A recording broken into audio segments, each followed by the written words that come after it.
Like fantasy? Film. Bye! What'd you fucking say?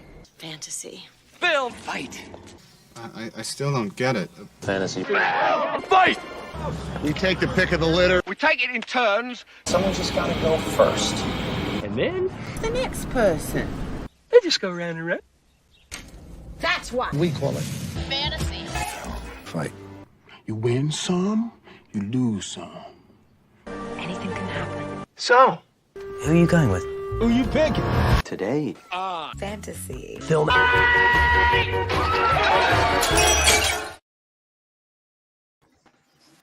Ladies and gentlemen, welcome to episode number 60 of Fantasy Film Fights, the show where we take a random film topic and we draft it fantasy style. Today, as always, I am joined by my co-host, Mr. Tony Hill. Tony, I am sorry that I got the show off to a late start. You left your headphones in a different house. I did. I had to run across the street to go get my headphones, ladies and In gentlemen. a show that you've done for over a year, you forgot your headphones. One of these days we'll get it right. It's not going to be any day soon, I don't think, but one of I them. know. One day. I mean, it's not like you've had anything else on today. So Yeah, anything it's not like it's that. been a big Like, day at all. I know, you've not done anything. 'Cause it's like, I mean, what are you doing with yourself? I mean, what? You just left the fan leagues all willy-nilly. Like, oh, I've got another opportunity or something, but yet nothing's ever come off it. Yeah. There is no evidence that you've like done anything. I mean, oh wait, what? I'm sorry. Anyways, let's get on with the show. Today we are drafting what we call colorful movies, and a lot of people thought when we posted this that it was about movies that were just really colorful just in viewing, but no, we're going with either there's a color in the title of the movie, there is a color in the name of an actor or actress who is the lead or supporting in the movie, or the character has a color in their name, so it leads for a little bit of variety, and I'm very interested to see what our panelists have come up with. Let me introduce them all. Right over here, Niko is joining us again. Niko, how you doing? Good. Is this the big fight that everyone's tuning in for today that I've been hearing about? Yeah, there's something going on over on one of the other channels called the Movie Trivia Schmodown that just premiered earlier. So, No, I meant between the big monsters. I mean, is that here? Yeah. Is that here? Yeah, Peggy versus Aaron. That is the big fight. I'm going for the hairy ape. Me too. I'm all in for Harry Ape. I don't even know how to segue off of that, so we're just gonna press along. But I will say, can I Okay, get a happy birthday in the chat for my dear, beautiful mother? Happy Aw. birthday, Niko's mom. Happy I don't know birthday. your name. Happy Doesn't have to. But thank you for blessing us with this gentleman over here. We are always happy to have him on our show. It's always How great about to be here. All right, down over here in the corner, joining us once again, my girl Melissa. Melissa, how are you? I am great. You know, it's a beautiful day to be here. I enjoy that. But yeah, no, I'm super excited to be here, and congrats. Thank you. Yeah, it's gonna be a fun one today. I hope you guys came up with more creative stuff than I did, because I kind of scrambled at the last minute. Down below me, joining us once again, Michael. Mike, how you doing? I'm doing good, thank you. I can only apologise I'm at an angle because if I move this laptop, it'll break. And You're doing a really good Bibiani impression. It's all right. Could do. It's also dark because I can't bother to get up. So I'm really going for the minimal effort approach here today. Hey, if it works for you, it works for you. We're happy to have you with us. And then last but not least, one of my favorites, the very outspoken Mr. Aaron J over here. Aaron, how you doing? It's good to be black. I am ready to go, and I hope my list is all white. Wait a minute. Oh, no, not again. And what I say? He's out. He took my advice. Can we just get someone from the chat, please? Someone just quickly fill it in. Oh, hey, I don't know what it is about Niko. He just brings out my canceled side. I can't. That's an inside joke on Fantasy Film Fights. You'll have to go back through the old It's episode. hot in here. It is Forgot that hot. one. It's good to be here for the last time. My final appearance here on Fantasy Film Fights. He's got to watch himself around me. I have the power. All right, so in order to do the show, we have to figure out the draft order. Tony, how are we going about that? Absolutely. I've got a question here with numerical answer. Everyone's gonna have a go at it, and whoever gets closest to it gets to pick draft order. Who gets to go first? Who gets stuck in the middle? And who takes it in the rear? So, the question. So whenever I hear the word color, the Cyndi Lauper song "True Color" comes into my head. Okay. Because I am gay. It's a damn good song. It's an amazing song. I love it. I love it dearly. But how many times do the words "True Color" appear in the song "True Colors"? We are talking about the original Cyndi Lauper version, no remakes or covers or anything like that. Let's go. Give me a question I knew. Right. Nice. We are not giving you the full 3 minutes 30 seconds to sing it in your head. And also, just quickly, I got in a fight with a lawnmower. I lost. That was hilarious. Hey. Just quickly, for people watching this, I've got we're not in a chat. Small down spoilers. If you want to do them, feel free. I'm not gonna kick anyone out for doing it or anything like that. Be warned. To be fair, we've already spoiled what happens. So. By the way, that was me lip syncing to the song without the song playing. That's yeah. Oh, I enjoyed every moment of it. It was fun. All right, I think that's enough time for everyone. So we will go in reverse order. So Aaron, 69. Nice, Michael.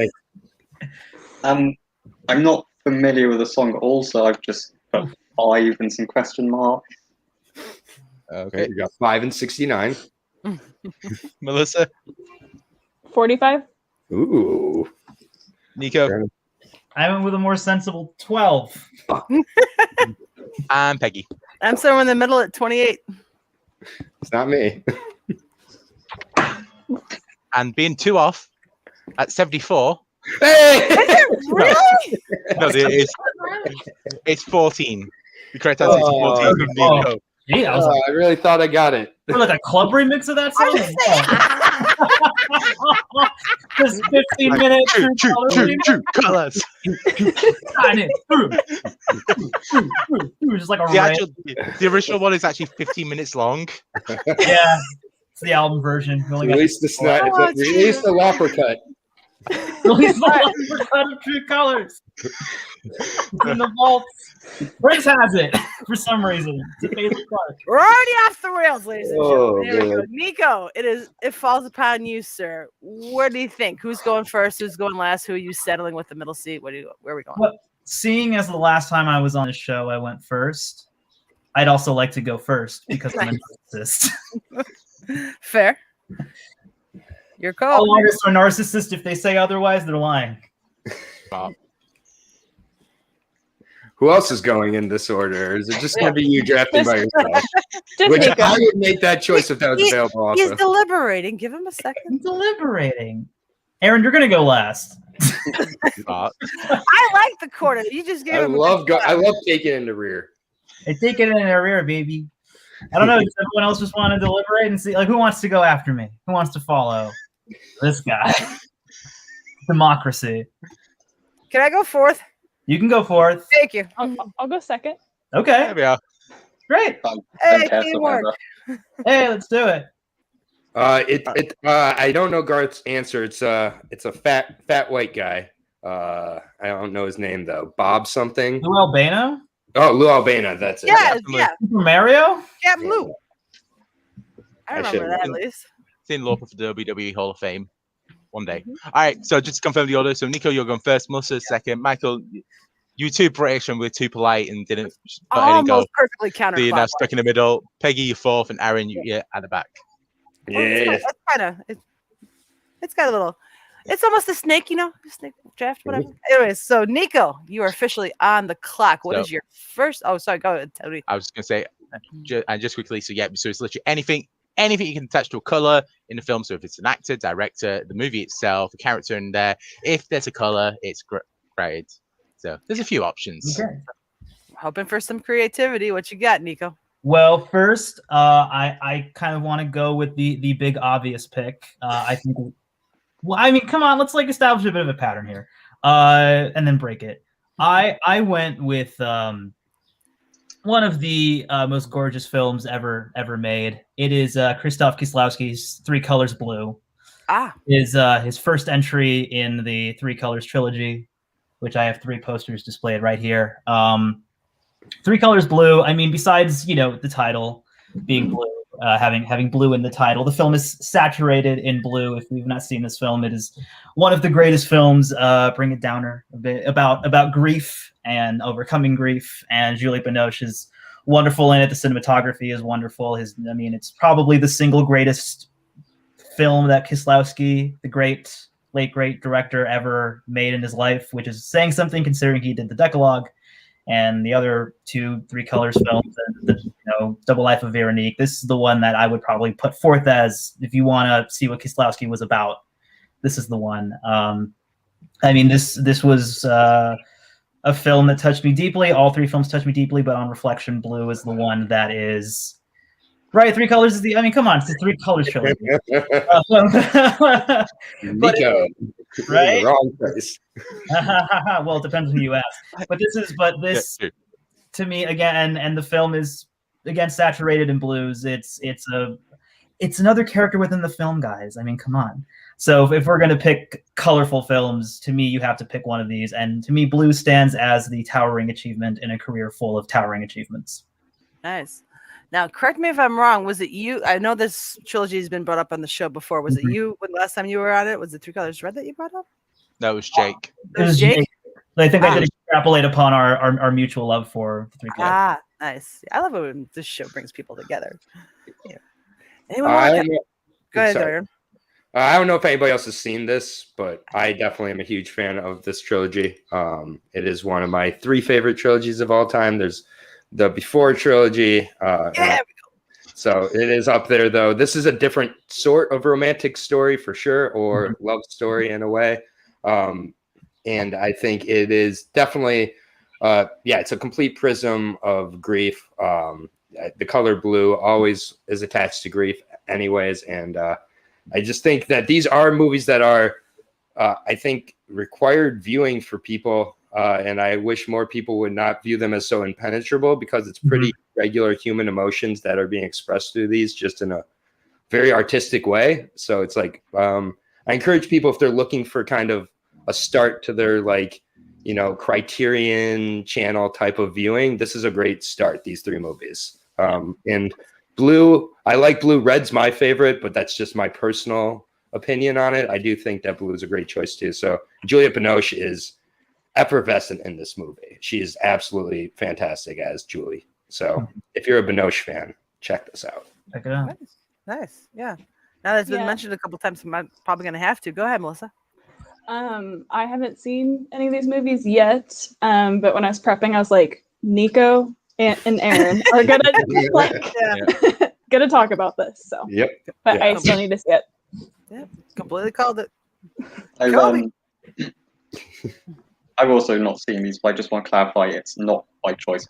I'm almost convinced I'm going to love these films. They sound exactly like cup of tea. Just don't have Criterion in the UK, and they're not on if I play anything, I don't know where they are at the moment. But when I find them, I watch them.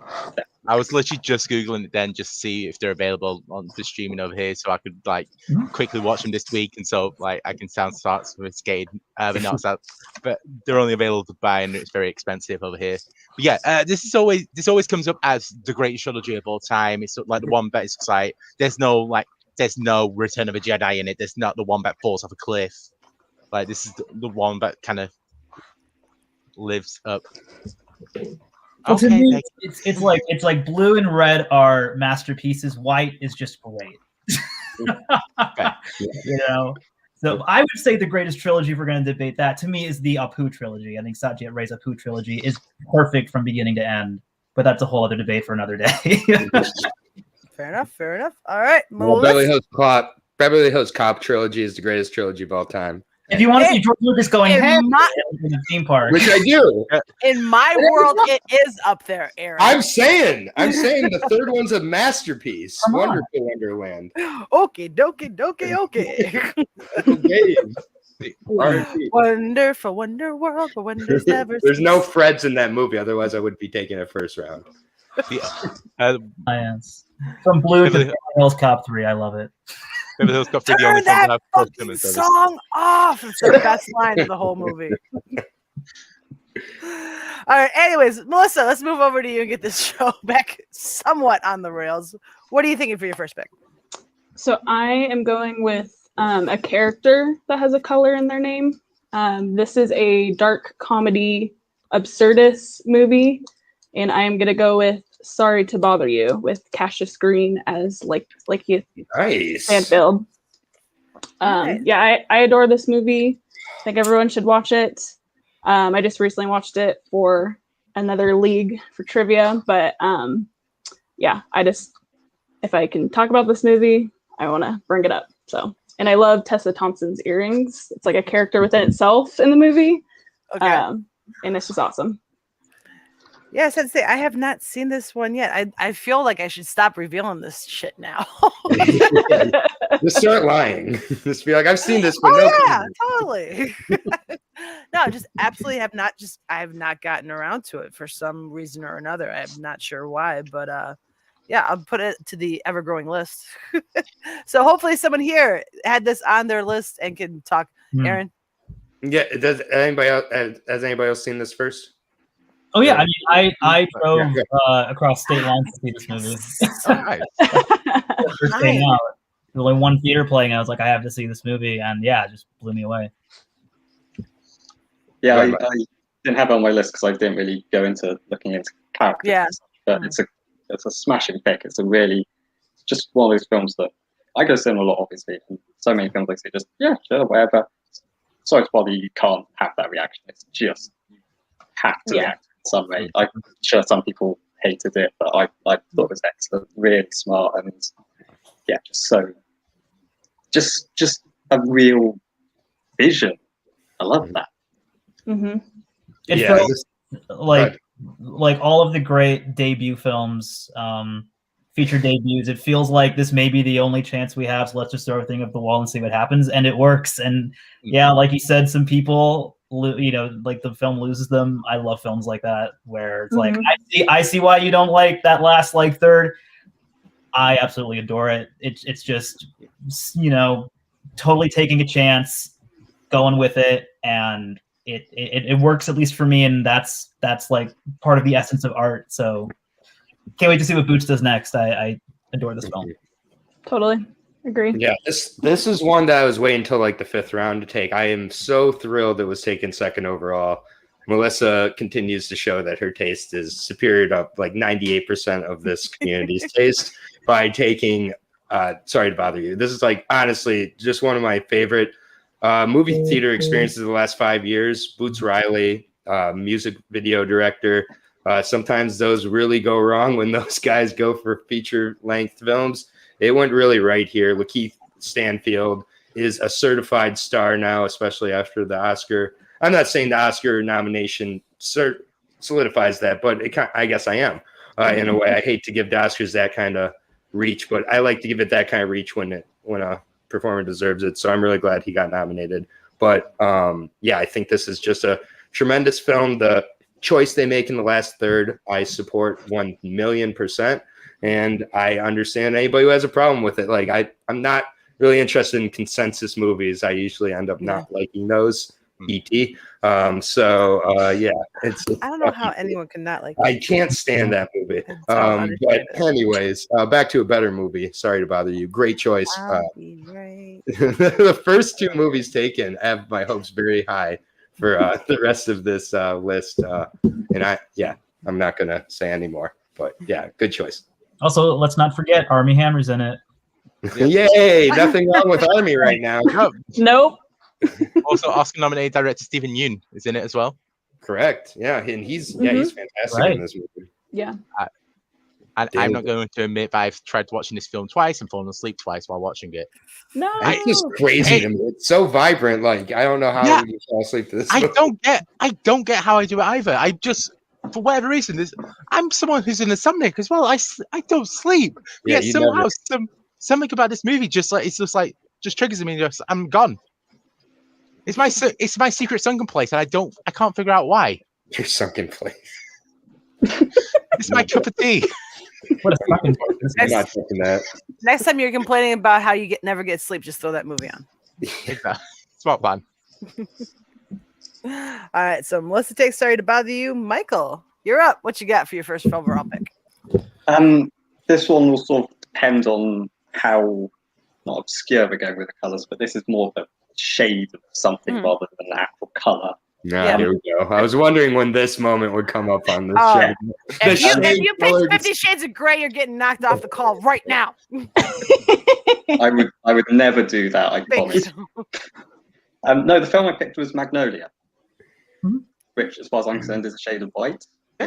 I have it on my list, so I'm fine Me with too. that. Yeah, we're in agreement there. Peggy is disgusted that you picked a Paul Thomas Anderson movie. I'm just kidding. I don't know. She probably just. That was not planned. She's just gonna start leaving the call when she hasn't seen the movies now. She's gonna be like, no, I'm gone. Peggy keeps leaving like over and over again, except for when League of Their Own is brought up. Oh yeah, never. I think he's only here for the intro nowadays. But all right, but back to Magnolia. I worked really hard on that intro. I'm just here for the intro. Anyway, Magnolia. I spent hours editing that shit. Sorry, Michael. Sorry, that's all right. I obviously I love this film so much. It's up there with my favorite Andersons. I know that's Anderson doesn't really do bad films. He's one of those directors. I just think this is such a fantastic. Thank you, Cinemaster, whoever you are. I just love the scope of the film, the ambition, how it's essentially almost several films in one cohesive structure. I don't really know how it works. I cannot imagine how Anderson sat down and wrote all of these different plots out and merged them together. It's just a phenomenal achievement. I also love just little things like it's basically a really condensed 24 hours. It's not trying to go, over decades, which I think some films do, and then lose key parts. I think it's all really strangely condensed for 3 hours. The performances, the characters are all so deep and rich and vivid, and it just fair enough. And I just love this film.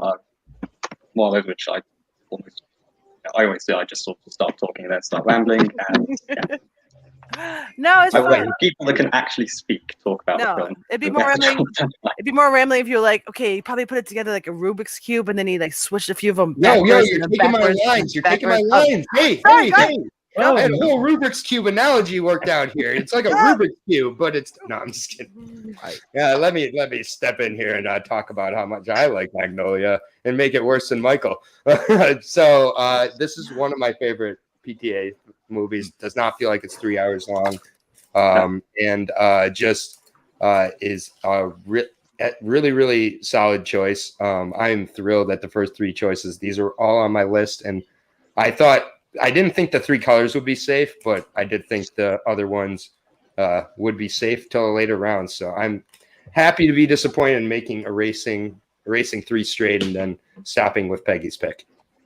I mean, yeah, this is PTA's Nashville for sure. This is his sort of indebtedness to Altman and ensemble casts. And yeah, Magnolia is just one of those films that, again, might lose people in the last third, but I love the choice. It fits, and it's him swinging for the fences 3 films in.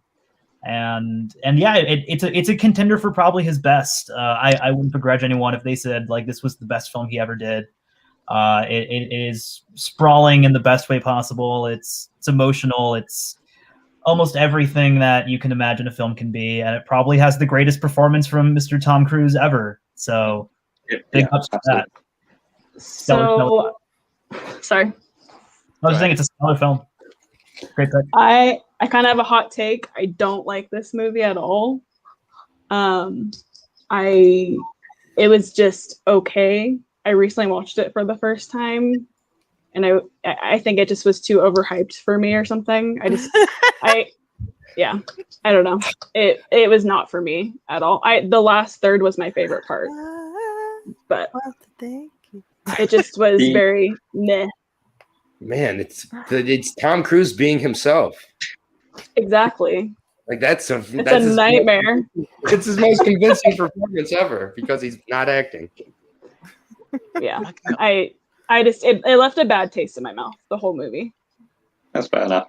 I do agree with the comments about Amy Mann's soundtrack as well. It's gorgeous, and the other thing I would just say is people saying about the final third, the very, very final shots, the very last thing that happens, which I won't spoil if anyone hasn't seen it, but the very last thing that happens is just perfect. Mm-hmm. Oh, yeah, I was singing the wrong song, ASG. You're right. All the singer-songwriters, unless they're trying to save some caged dogs, they blend together. Well, but I know I'm in the minority for sure on this. But it's okay. That's just me. I don't like it. I mean, again, swinging for the fences, it's not going to be for everyone. He definitely is not trying to reach a wide audience with this particular. Hi, buddy. This is Harper. Sorry. Hi, Harper. He's a golden retriever. Oh. Not William Holden, William Golden. Nice. William, I like it. Screenwriter? Reagan, the actor? All right. I was going to say, all right. PTA Reagan, the actor. Sorry. I'm kind of annoyed at myself. I love PTA as much as I do. I don't know why, but it's just everything about him. Just my sensibilities in cinema. I should be there, just like, you're a bit of a pretentious prick, aren't you? But every film that I've seen of his, it's just like, oh, you are pretentious, but I love you for it.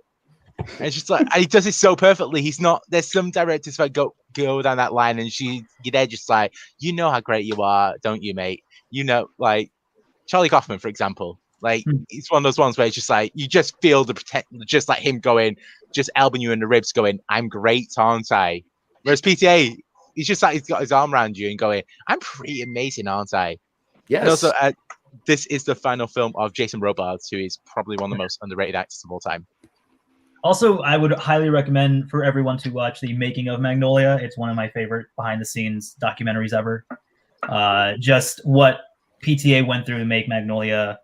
And the fact that he went on to make any other film besides that is incredible. And I highly recommend it.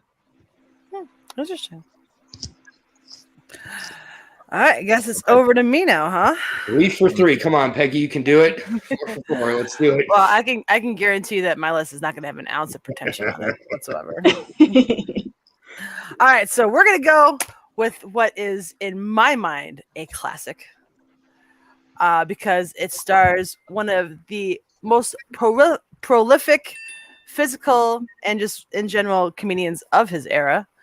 And aside him is someone who is rumored to be making a comeback at some point, which I'm hoping comes true, but he's got to stop getting punched in the face in New York City. I am taking My Blue Heaven. Another off-road film starring Steve Martin and Rick Moranis. It's one of my favorites. I know everyone else probably doesn't have this on their list at all, but hey, it's my team. It's my squad. I'm going to take the movies I want to take. Anyone have anything to say about My Blue Heaven? I've not seen it. Really? Oh, it's a classic. Yeah. As I said. My brother's a huge fan of Steve Martin, so I watched all these movies growing up. This and Mixed Nuts were two of my favorites of Steve Martin. My Blue Heaven is, my Blue Heaven is legit, absolutely legit pick. And we're 4 for 4. It wasn't on my list just because I didn't think to put it down, but honestly, like I definitely would have. Yeah, I like that unofficial Super Bowl Goodfellas. I like that idea, Payson. Yeah, Steve Martin's like this is just such a great Steve Martin performance. So for that alone, I can't knock this pick at all. Yeah, I haven't seen it, but I love both of them. I love Rick Moranis and Steve Martin, so I'll have to watch it. Sorry, I've got the song going in my head now. If you know the movie, you know the song that's going in my head right now. It is a fantastic film. It's it's one of the last Nora Ephron films that she did before she got in the directing chair.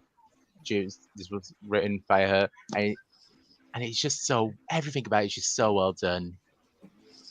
And Garth is right. It's the better Henry Hill film, Banquet, especially from 1990. No, if you've never seen it, I highly recommend you do. It's just one of those movies where you just, if you're scrolling through and it's on like Comedy Central or something, you just stop and just like, oh, I'm gonna watch the rest of this. That doesn't matter what point it's at. But yeah, it's a TBS kind of movie, but yeah. Yeah. Definitely. Exactly. So, Aaron, over to you. What is your first pick to close out round one? Yep, for round one, I got the back-to-back picks, which is always fun. So I am going to go with just one of my favorite movies of the last 10 years, one of my favorite movies kind of probably of all time, honestly. It's Darren Aronofsky's Black Swan. Not even close to second best movie for Darren Aronofsky. It's Black Swan and then everything else. And I like some of his other stuff, but Black Swan is just miles ahead of all of it. Natalie Portman's best performance, which I get some people don't think she's a great actress. I'm a fan of her, a few of her performances, so I would say that's a compliment. And again, a lot of our movies have really amazing final kind of scenes. This is no exception. The final shots in this movie will stick with you. It's one that I've rewatched many, many times and picked up on all sorts of things. I just think it's just, I think, one of the best movies about competing with yourself, about expectations, about just a lot of things that have nothing to do with dancing itself. So Black Swan is my pick to round out this amazing round one. I'm sitting here trying to think if, like, I probably pick something else as my favorite Natalie Portman performance. My mind immediately goes to Beautiful Girls, which is nowhere near her best performance. Just my favorite movie that she happens to be a part of. But anyways, we're talking about Black Swan here. Like, yeah, her, Mila Kunis, amazing movie. Anybody else have this on their list? I had it penciled in, but if I'm gonna be on dance films next month, I could like have that on my list for that. Yeah, that is the number one. That's close to number one. But no, I think this is a great pick. I love this movie. I agree that final shot is just amazing. So great. I love it. Anybody else? I'm just kind of curious. Aaron, what was your first Darren Aronofsky film? Because you said this is second. Oh, this is my favorite. This is my favorite one.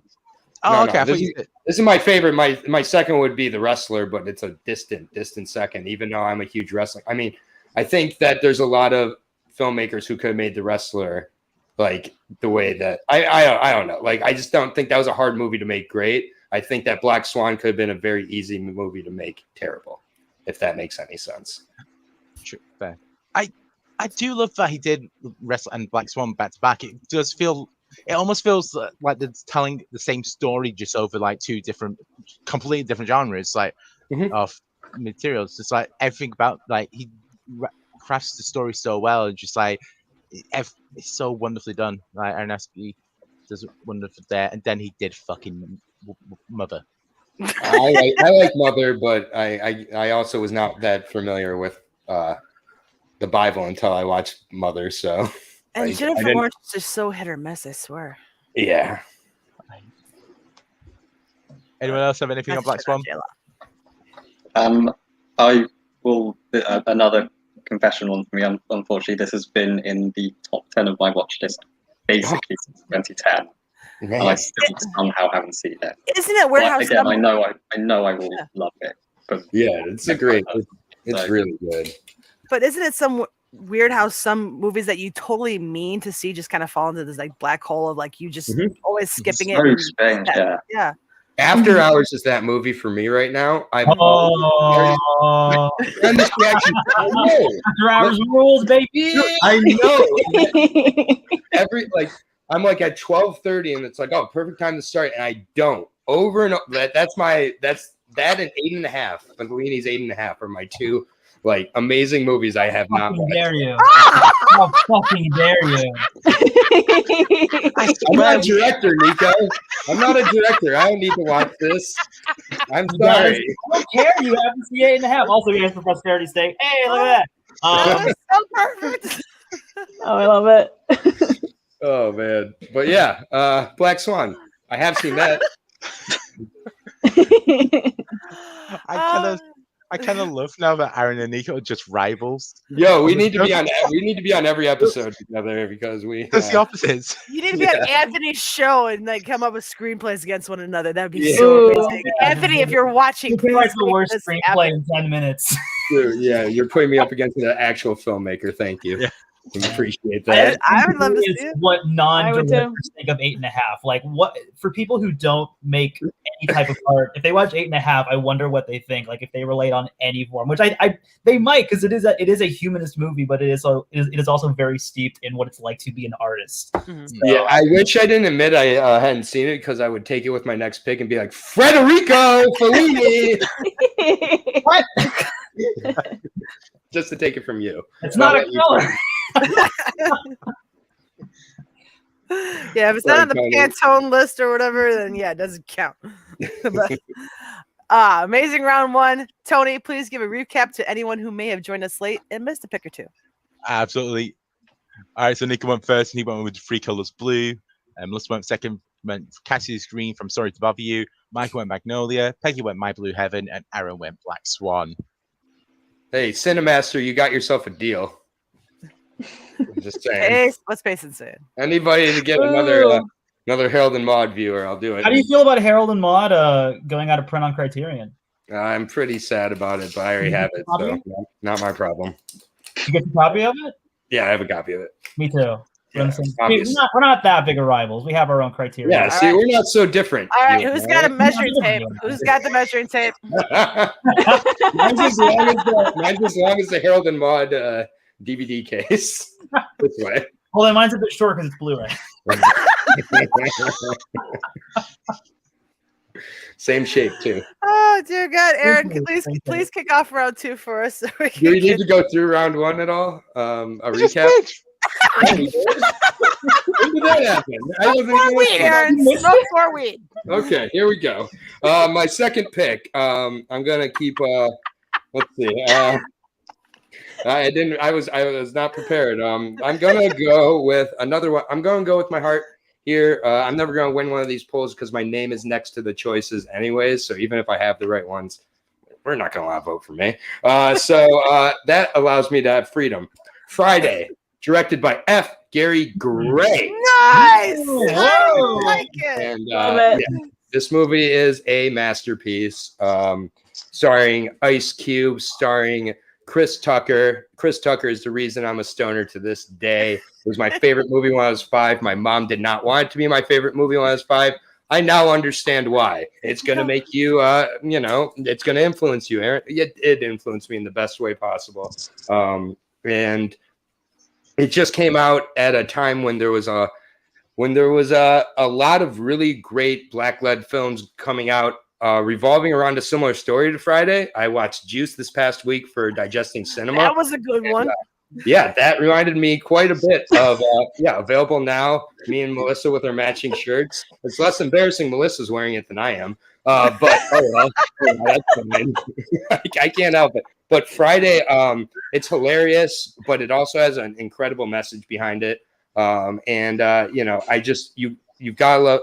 Is it Bill Witherspoon? Is it Bill Witherspoon? I just don't want to have his name wrong. John Witherspoon. John Witherspoon. I'm sorry. But I just look at him. Withers is a singer. John Witherspoon is an actor. I just call him Pops, and everything he's ever been in, he's Pops to me. I think F. Gary Gray. Gray is a color. So that's why I'm using it to director. And yeah, it's just a perfect comedy, and it's got a ton of heart. It's an all-black cast except for the black-owned liquor store owner who's Asian, which is just like one of my favorite parts. It says black-owned, and then the gong comes and the Asian guy rises up. So yeah, there's some Miss Parker. I mean, there's just a lot of awakenings this movie caused for me, and it's always going to be one of my. Fuck you, Miss Parker. You gonna let me fuck you, Miss Parker? But yeah, I just love this movie, and it's a big reason I am the way I am to this day.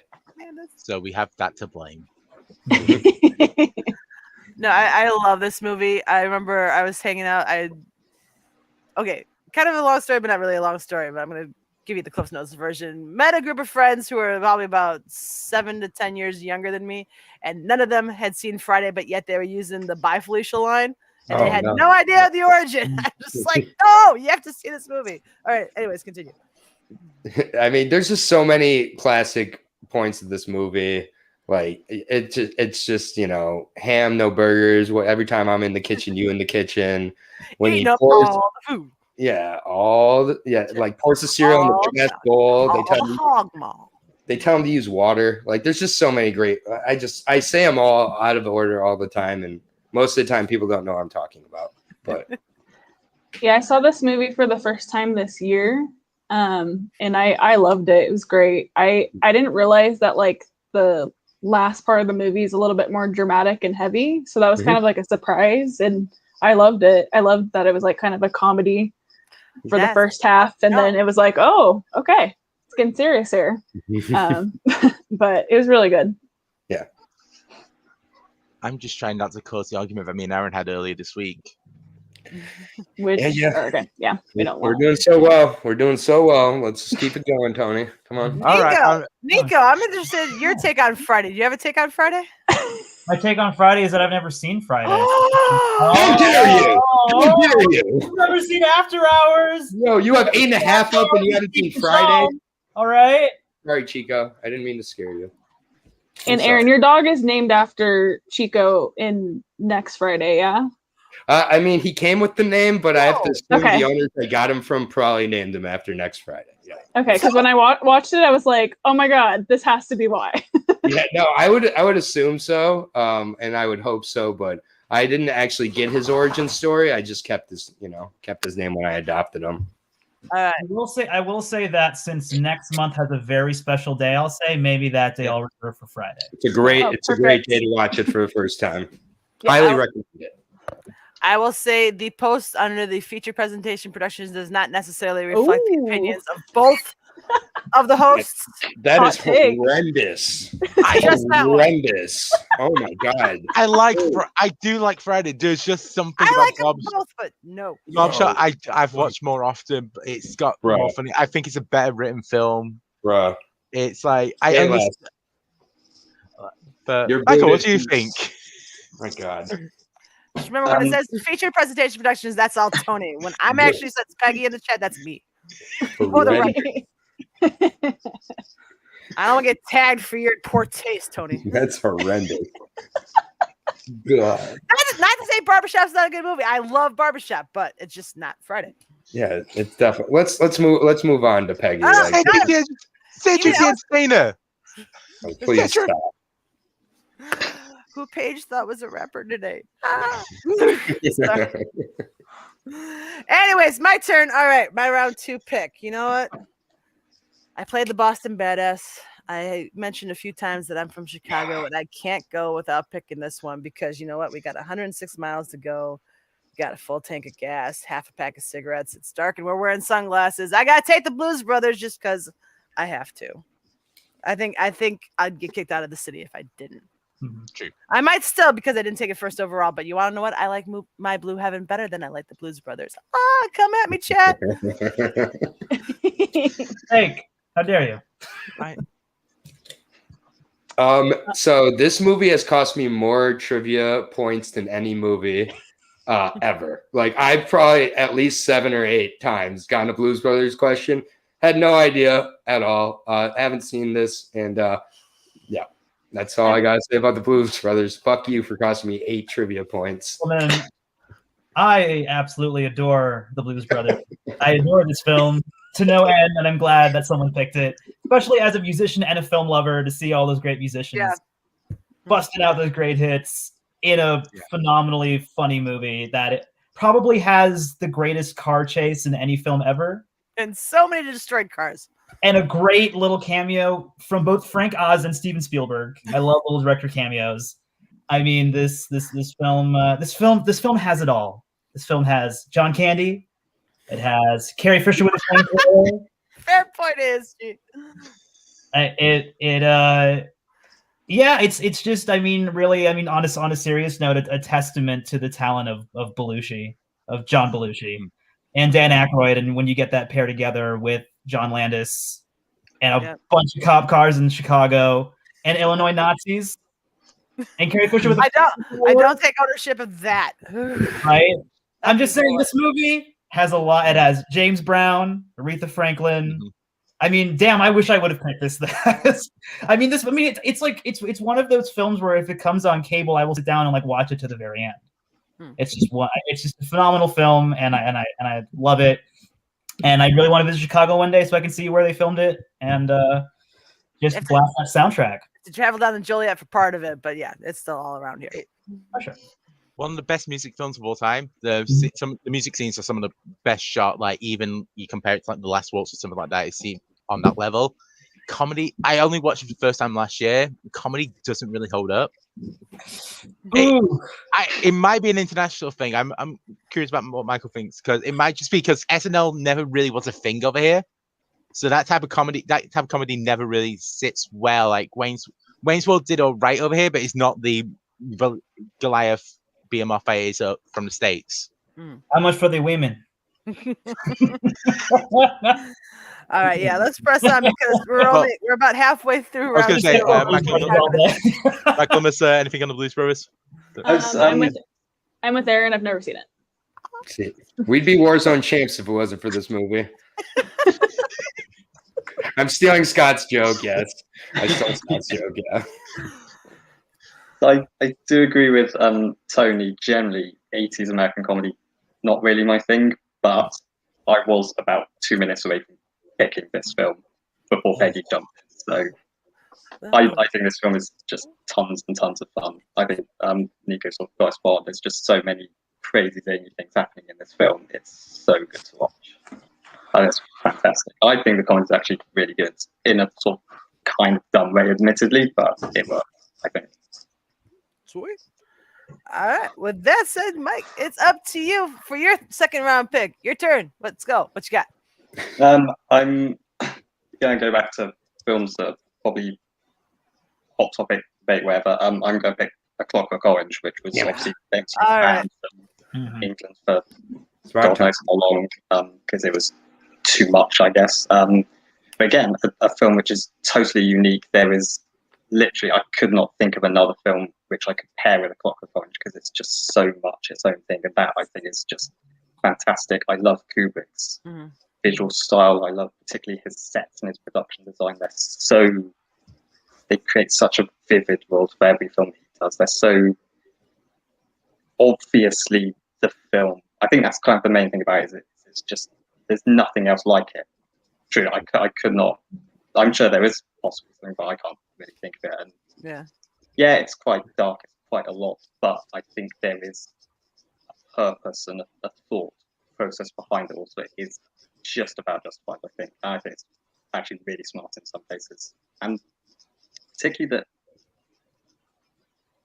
I almost like that there's no one really to like in the film. That it's sort of says it's quite two-sided, if that makes sense, which I also kind of like. So yeah, I was wondering when this one was going to come off the board because I knew one of these two. One of these two. God, I can't do it right now.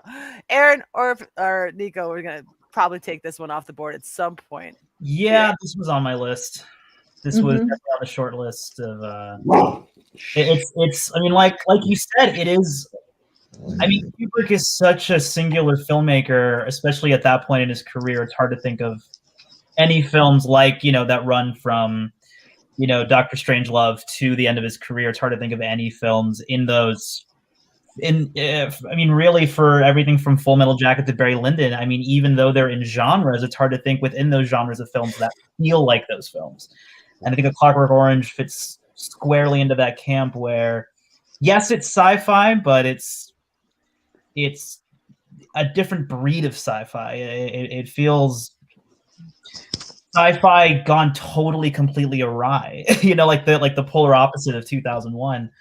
And of course the story of the making of it, like any Kubrick film, is interesting. How we pretty much self-censored it by taking it out of the UK, and the bit of ultra violence obviously in the film stirred controversy. But I think it's obviously it's made a lasting mark in pop culture where everyone quotes it.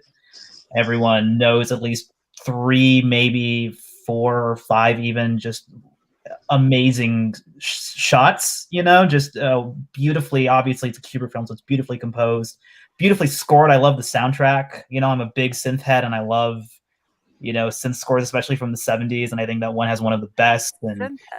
And just a demented rendition of Singing in the Rain. And a great little role from the recently deceased David Prowse. I mean, yeah, and of course, Malcolm McDowell in the title role is with the language and yeah, just everything about that film, the claustrophobic nature and the lenses. And I could just geek out about that film forever. It is one of those films where people are like, I will never watch this film again. I'm not one of them, but I completely understand. And that, again, I like art that strikes a nerve, and that one strikes a lot of nerves for me and other people, and I love it for it. I fell asleep during Barry Lyndon. How dare you?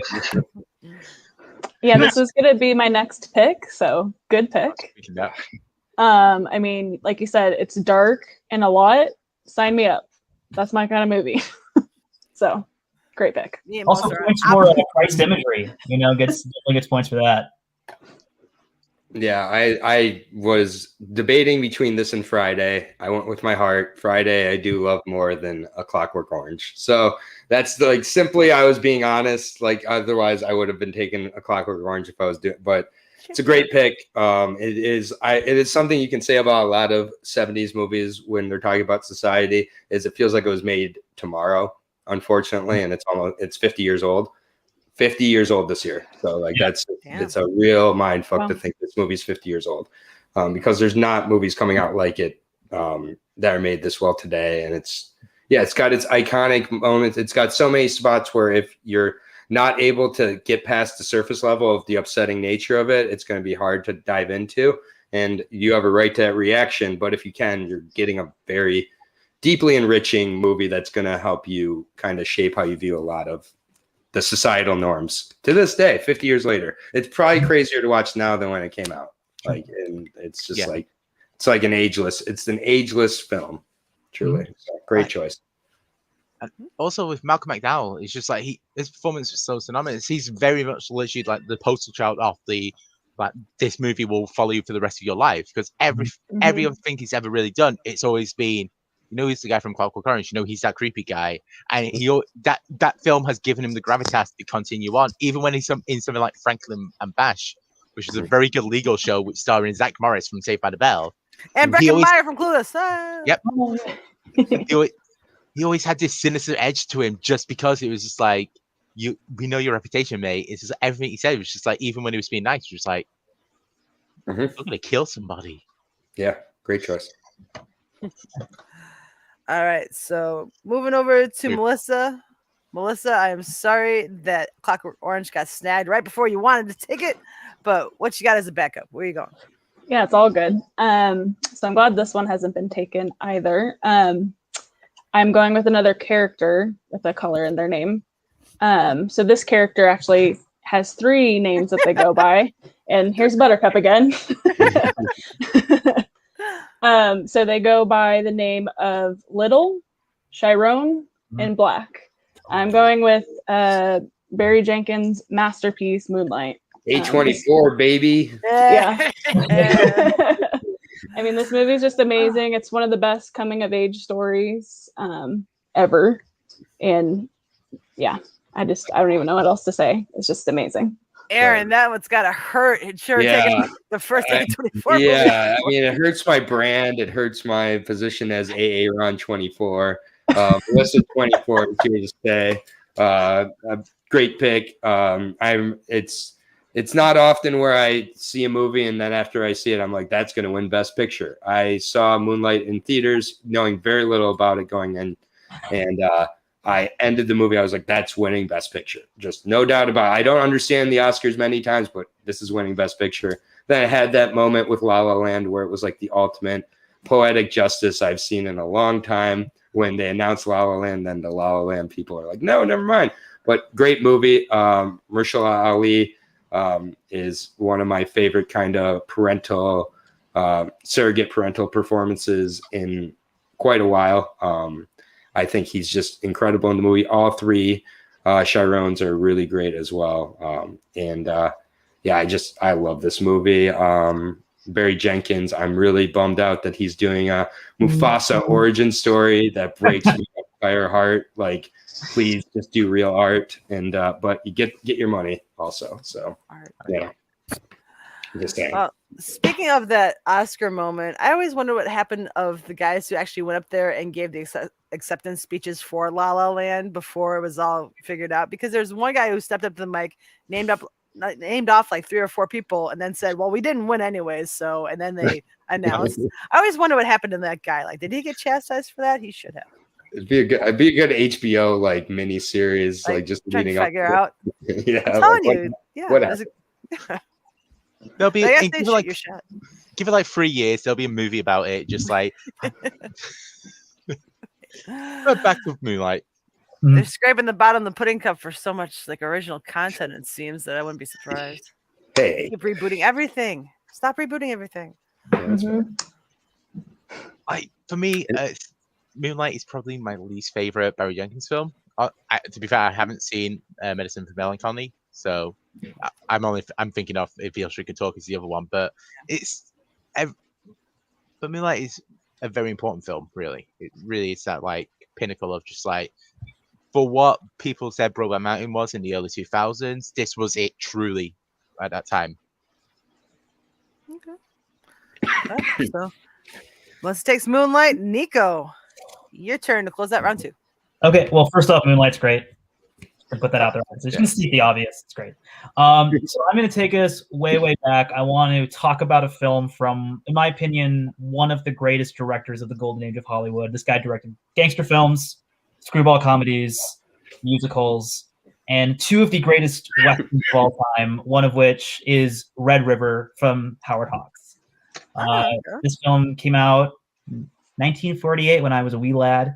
So Red River, probably... Is that John Wayne? It's John Wayne and Montgomery Clift. It is referenced in Treasure of the Sierra Madre. Hey-o! Studying works! Slow down. Sierra Madre came out the same year. 2 of the great films of all time came out the same year. Anthony knows that one from a match. So Red River, John Wayne, Montgomery Clift. This was the film that, for John Wayne as a figure and as an actor, really made people take him seriously. John Ford, who obviously had worked with him, gave him his big break in Stagecoach. He allegedly said when he saw Red River, "I didn't know the big son of a bitch could act." This was the role that took him into the lane that he could play in The Searchers, that took him to The Man Who Shot Liberty Valance. And it's just, Montgomery Clift, you also have him coming in, this like up-and-comer, up against Wayne's older style of acting and just creating this phenomenal combo. And then you have Hawks' solid direction. I mean, wonderfully photographed, beautifully directed, showing the quote unquote Old West, this cattle drive going up to I believe it's Kansas. They have to drive this cattle range up, and just the animosity that ensues and the character studies that it entails is just so. It's just one of the most spectacular pieces of filmmaking of that era in Hollywood. Just how you can tell this is one of those films that is the threshold from the old guard to the new guard. Like, there's so many transitionary points in this film. And to me, it just establishes all 3 parties that I mentioned, Wayne, Clift, and Hawks, as 3 of the top men in their game. And you want to see them arguably at the apex of each of their careers might be in this film. And it's just also, again, one of the greatest Westerns, which to me, as a person who loves the history of America, probably more than America itself, Westerns to me are probably the greatest gateway to understanding what it is that makes this country so weird and contradictory. And Red River is, to me, one of the, you put it on a pedestal. It is just one of the great, not just one of the greatest Westerns, one of the greatest films ever made, period. I will live with that sentiment to the day I die. All right, I just gotta say this. I love every time that Niko is on this show because he sells his picks better than anybody else. Every time he describes these movies, I'm like, oh, I have to see this movie. Yeah. I haven't seen this, but I'm sold. I mean, either. Yeah. Right? Yeah, me either. Hey, I'm One just movie. proud I knew the reference from having to study that deep cut for round 3 questions from the other movie. So, anyways. Red River it's always been the unsung hero of westerns almost. Like it's not Searchers, it's not High Noon, it's not any of the spaghetti westerns. So it's like 5th in the AFI top 10 westerns. So it's always the one that no one ever really remembers. It's not True Grit, it's not the other John Wayne films that you would think It's not Rio Bravo, which to me is the one that always gets bumped up to the top. And I think you could make a case that Rio Bravo is the of the Howard Hawks westerns, but it doesn't have a color in the name. So I'm going with Red River, which to me is on par with Rio Bravo. I think both films are just marvelous works of art. And Rio Bravo, just to bring it up, one of the great hangout movies of all time. Also, favorite of Quentin Tarantino. He cited it as a favorite multiple times, and you can see it in his work for sure. Yeah. All right, great way to close that round 2, Niko. All right, Tony, take it away with the recap, if you would be so kind. Absolutely. Okay, so Aaron went first this round. He went paying Friday. attention. Sorry. F. Gary Gray, thank you for listening to me for once in your life. You're welcome. Peggy continued The Color of Blue with Blues Brothers. Don't give away my strategy. I mean, I think it's not that good. You see, you're even in the blue column. It's It's kismet. Serendipity. Michael went third. He went Clockwork Orange. right. Russell went fourth for Moonlight with The Character Black. And Niko went Red River. And then back to Niko we go with him making me salivate over whatever pick he has next that I have to see. Go ahead. Well, this is going to be No pressure. This is going to be the very obscure one, possibly. I'm going with Asumin Simbene's Black Girl. Senegalese filmmaker. Black Girl is considered the first major film to come out of the whole continent of Africa, which is big. This film is about 60 minutes long, and it carries so much in it that movies twice its length can't carry.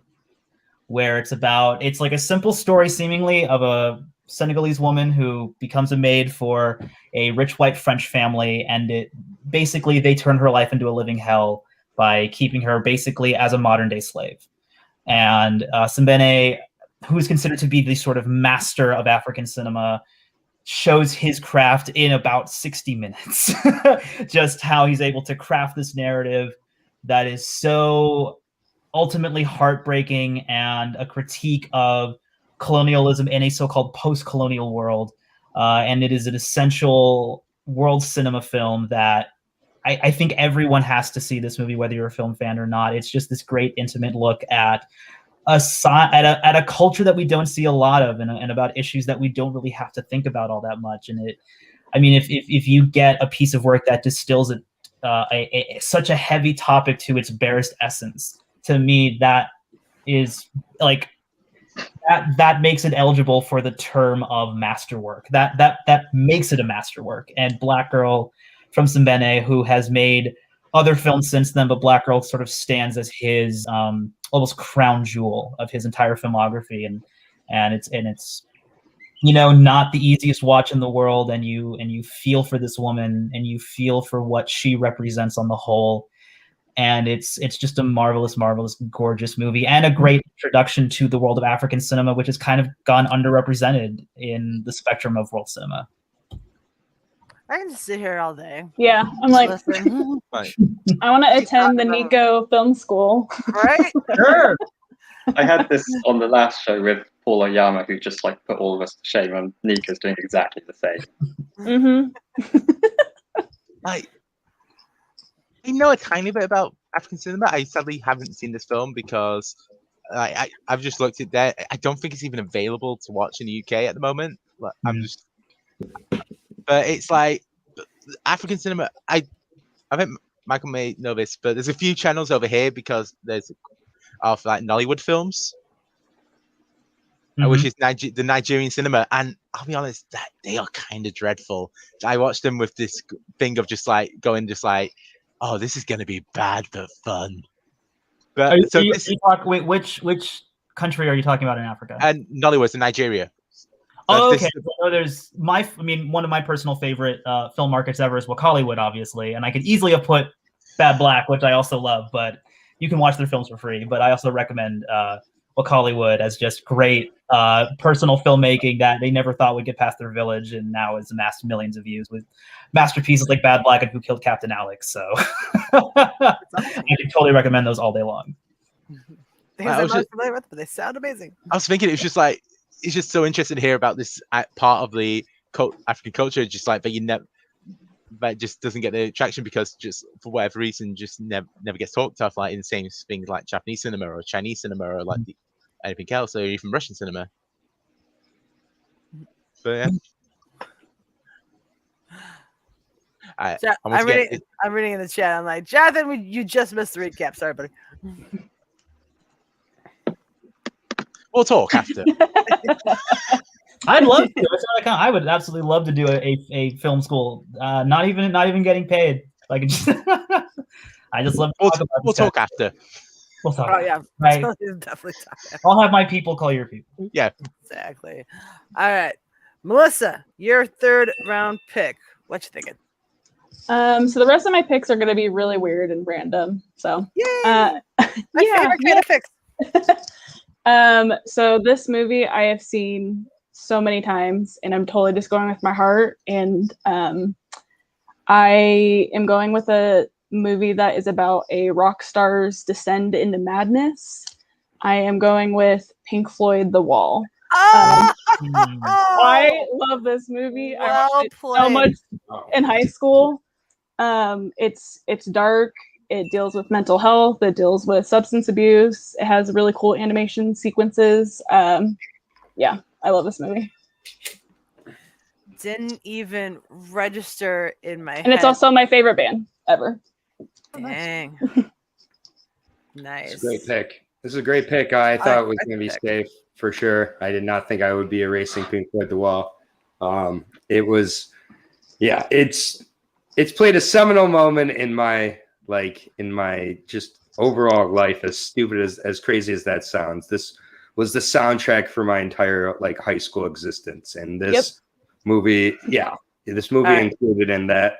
And if it's definitely along those lines of some other great movies we've talked about tonight. It's not for everybody, but if it's for you, I feel bad for you because it was for me. And if you get a lot of what this movie's talking about, you've dealt with some demons probably. It's a great, just a great,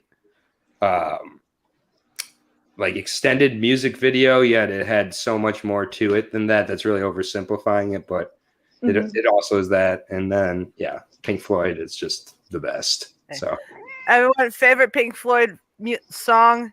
I'll go first. Mine's Fearless. Mine's Echoes. Yeah, I was literally about to say Echoes, but yeah, I mean, I don't even like to think about it, but yeah, Echoes is honestly mine. So I mean, I love off the wall. Mother is one that always resonated with me. Oh. Mm-hmm. I would go Wish You Were Here. All right, no, sorry, I didn't get me off on a musical tangent, but great pick, love it. You picked The Wall. It kind of is with the territory. So has everyone on screen watched The Wall? No, I haven't seen the film. I would love to, but I adore the album, so I would love to see the animated spectacle of Pink Floyd's The Wall. So eventually, I literally watched this movie, no lie, every single day my sophomore year of high school. So. Man, Melissa, we would have dated in high school. Probably. We sad and cried together after school, and just so great. I would have held you over till Jeff came in and saved you.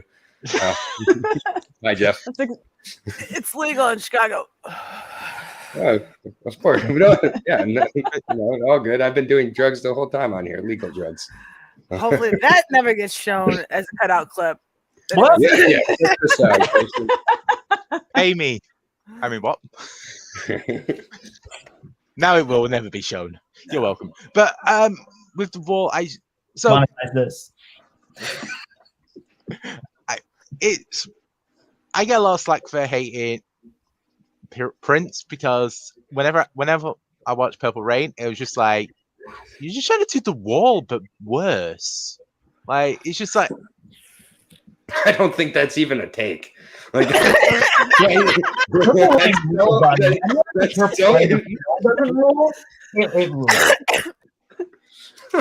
Like it just always felt like I was just watching it, just like you're trying to do your version of this, and it's just not working now, is it? But the Wall is probably one of the best music films. Yeah, you can go ahead and highlight my. Yeah, there we go. Yeah, Everybody's boy, Aaron. But I should say, if you for a weird 70s British music film, watch the film Slade and Flame. It came out a couple of years before The Wall, and it's about the band Slade. It's phenomenal. We're really making a choppy episode here. We're almost through round 3, and it's an hour and a half in. Right. Yeah. Give Me Shelter. I think that's the greatest rock and roll movie of all time. Let's talk about the Rolling Stones. Give Me Shelter is a straight up horror movie. I was not a rock star, but that's just me. All right. Anyways, Melissa takes Pink Floyd's The Wall with their 3rd overall pick. Michael, over to you for yours. Wasn't sure about this one because the name and color don't quite match, but because Aaron's picked F. Gary Gray, I'm going to pick a film from James Gray, the director, and because I picked Ad Astra in last show, I'm going to pick the other film which I love for this one, which is The Lost City of Z. Lost. I think it's a super underrated film from the last few years. Sort of an adventure film, but not really. It's more of again, it's a character film about. I struggle to describe James Gray's films. I went to Charlie Hunnam, right? Yep. Yes, Charlie Hunnam, who is actually really, really good in the film. Robert Pattinson's in it as well. It's just a really good. It's all the strappings of an adventure film, but the adventure is the character. If that makes sense, it's like the character's journey is the adventure, which I just find super interesting. It also looks gorgeous. This film, it is a joy to just watch. I don't have lots and lots of everything to say about this one. I just think it's a film that more people should check out because it is worth seeing visually and then seeing from, enjoying a film about a really interesting character study, if you like. Yeah, I have to admit, I haven't seen this one yet. I'm familiar with it existing. Obviously, I just said Charlie Hunnam one, right? But yeah, I haven't seen this one, so I leave it to the panel. Have you guys seen it? And can you chime in? Yeah, I've heard of it. Haven't seen it, but I would love to. It's definitely on my list. Yeah, I've seen it. It's on Amazon Prime. It's a Prime release over in the States, so it's easily available. And yeah, it's really beautifully shot. I did not like Ad Astra at all. I'm glad this exists with James Gray as well, because Ad Astra did not work for me personally, but that's another. I think it's Gray with an E also, Tony, but that doesn't really matter also. But it's not. But just slight technicality. But maybe I'm wrong. I don't know. But this is a good. Yeah, it's definitely an adventure where the characters are the adventure, the interaction between them. I've heard people call this movie boring, which is not usually accurate when people use that descriptor. And this movie is definitely not boring. It's just there's not like a ball rolling behind him and running as he grabs the ancient artifact. If you can think of what movie I'm hinting to there, good luck. It's some obscure movie, but I'm answering the stone. There it is. Also, just quickly, obscure. No, I was saying Michael Indiana Douglas, Jones. Kathleen Turner. Come on. I was saying Indiana Jones. I was thinking, oh well. No, he just said Romance in the Stone, so I ran with it. I think I said I think, so I was mistaken there. But yeah, Lost City of Z is a better title than Lost City of Z. Yeah. Our letters sucked. Z sounds like C and B and D. We should really call it Z over here. Well, wait. Do you think that the movie Z should be called Z? Yeah. Yep. All Z titles should be Zs. Okay. Hot take. My second hot take of the night. Oh no. By the way, the movie Z rules. Just a quick little Z. It's pretty good. I'm a fan. I need to watch first 25 before I can get to it. All right. Damn so it's over to. There's that anti-humor. Garth cracks me up, I swear.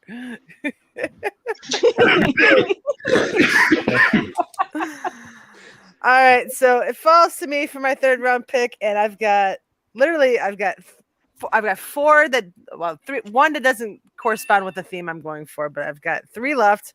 I know none of y'all have these on their list, or at least they're not anything but safety picks for you guys. So which one do I take first? I don't know. All right.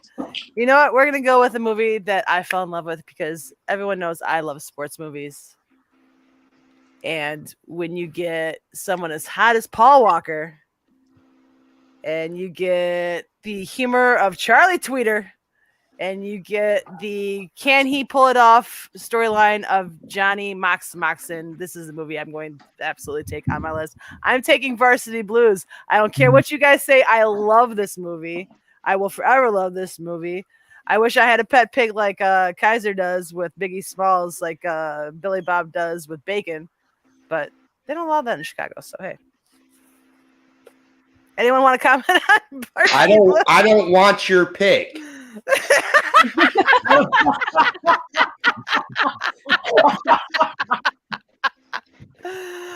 Bravo! Well played. And I'll just throw out whipped cream bikini, and that's all the references we get.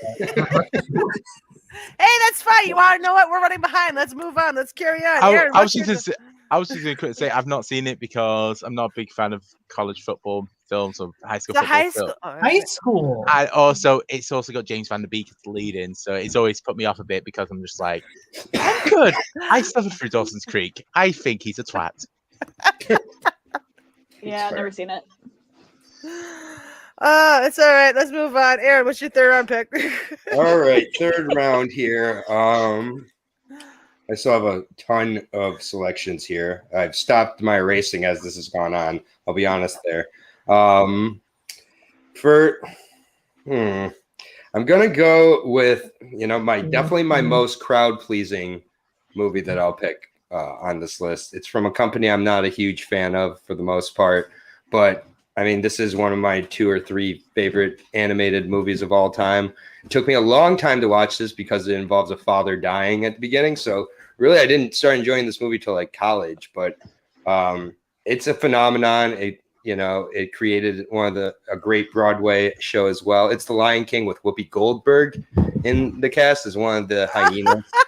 I'm going to take it here. The music is just absolutely beautiful. It's like one of the last of the old school animated Disney where it is that 2D cell shaded, and it's just got great songs. Hakuna Matata is still my favorite, one of my favorite Disney songs of all time. Maybe not my favorite, but I just love the whole movie. I couldn't watch it as a kid, so I always avoided it because I have experience with a parent dying, and so seeing that portrayed in movies was hard for me when I was younger. So it's still a movie that works as you're older. I get it's Hamlet or Macbeth, whichever fucking Shakespeare, it's like Shakespeare. It's Othello. It's Romeo and Juliet. Yeah, it's all of them. It's just art. I love this movie. It's Ewan. It's an old African tale. Yeah, exactly. So Ewan's a great movie. I was gonna put out there too. Watch Ewan if you want another great African film. I do we're going from Black Girl at the beginning of the round to Lion King, the real African movie to end this one, made by a bunch of white people. I love the workaround Whoopi Goldberg. You guys had to work to get that pick. I actually had Whoopi Goldberg down before The Player. Oh, I figured for Theodore Rex from what about you. Eddie? Come on now. Show me the Theodore Rex poster. All right, who wants to chime in on Lion King? Tony, take it away. I was going to quickly say you could have chosen Kim with the White Lion, which is just the Lion King many years earlier. Do your research, buddy. Yeah, dude. I don't use a YouTube. Whatever. Blasphemy. White people would never steal another's culture. Never. Except for always. Anyways. All right. Melissa, you're going to say something? I was just gonna say it's a great pick, and "Be Prepared" is one of the best villain songs ever. Yeah. Yeah, I mean it's just one of the great films and period ever made. I know I said that a lot this entire session, but I mean all of these are real. I mean a lot of these are really solid picks. I won't say every pick, but this one is definitely it's a cultural landmark, and it stands up. Almost 30 years later, and it's one of the great kind of underdog movies of that company, and I absolutely love it. So yeah, I do not begrudge your pick at all. I think it's great. Hey Garth, it's a good movie, but it's a rough watch. Yeah, I mean, It's good, but it's a lot. Yeah, for me, it was between Lion King and Theodore Rex. So Theodore Rex got cut this time, but next time, coming for you, you dinosaur cop. Dinosaur Cop and Samurai Cop. I want to see that. Yeah, there's a lot going on. All right, that brings us to the end of round 3 at an hour and 20. What is it? Hour 20 minutes. Hour 19. Hour 19. All right, Tony, give us a recap. I'm gonna hit the head while you do so, and then Aaron, you're up. You. Okay, so Niko went first this round. He went with Black Girl. Wilson went with Pink Floyd's The Wall. Michael went Velocity is Z. It is actually, I checked it, it's Z, not Z. Be all right. Peggy went Varsity Blues. And Aaron went The Lion King for Whoopi Goldberg. As we go into our fourth round. All right. So for my fourth pick, this is I'm gonna go with I'm gonna be lucky enough to get another one of my 20 favorite movies of all time. It's I think one of the most important horror movies ever. It revitalized the entire genre. It's Scream, Rose McGowan, and W. Earl Brown playing Kenny the cameraman. So we got the double colors there, Rose and Brown. Yeah, Scream. I mean, I'm hoping everybody's seen it at this point, but it was it played on all the tropes of the genre and recreated the genre at the exact same point. The moment with Drew Barrymore at the beginning, right from the beginning, playing an homage to Psycho, but taking it 10 degrees, or whatever, however many degrees further by making it like in the first scene when Drew Barrymore gets killed, yet she's on the screen. Ghostface Killer was everybody's Halloween costume at some point growing up if they're my age. So it's just, at some point you picked up that mask. And there's just a ton of great behind the scenes about how that movie worked, and it just shouldn't have ever worked as well as it did. The twist with the two killers, there's so much to love about this. Neve Campbell, one of the best final girls ever. Wes Craven, reinventing the genre that he helped create in a lot of ways. So it's meta, but in like the least pretentious way I feel like ever, where it just works on so many levels. And Henry Winkler has a hilarious death in the movie also. So you can't be. You can always say that about Lil Nicky. You can't be pretentious when Jamie Kennedy is in your movie. It just doesn't work. Right. Jamie Kennedy is the fan leaguer. He is the fan leaguer. Like, he'd be amazing. A little bit. Melissa, I'm assuming that you're a little earth that he got this one. I was gonna say I love this pick. I love all the Scream movies. Scream 2 is probably my favorite of the I guess the four movies that are out. But yeah, I mean, as a movie lover and a horror movie lover, this is like the best. Now, question: was it on your list? Did you figure out the way to get it on? What's that? Was it on your draft board list? No, it wasn't. Yeah. All right. So kudos to you for finding the workaround, Aaron. I like it. Yep. It's super. That's a super creative way to get that to get Scream on your list. I mean, her death is iconic with the garage door. Who's not afraid of Garage Door after that? And like when you rewatch it, it's hilarious to watch it and like put it together logically. I get it, but when I was a kid, that scared me so much when they show the head like smashing, and it's like when you rewatch it now, it's like a grocery bag.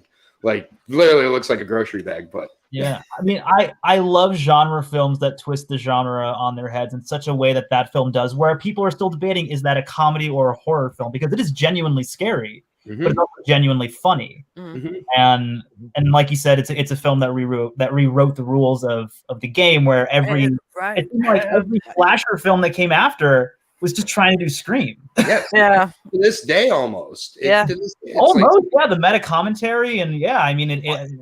And it basically like kickstarted the whole spoof movie like resurgence with Scary Movie and everyone following that suit.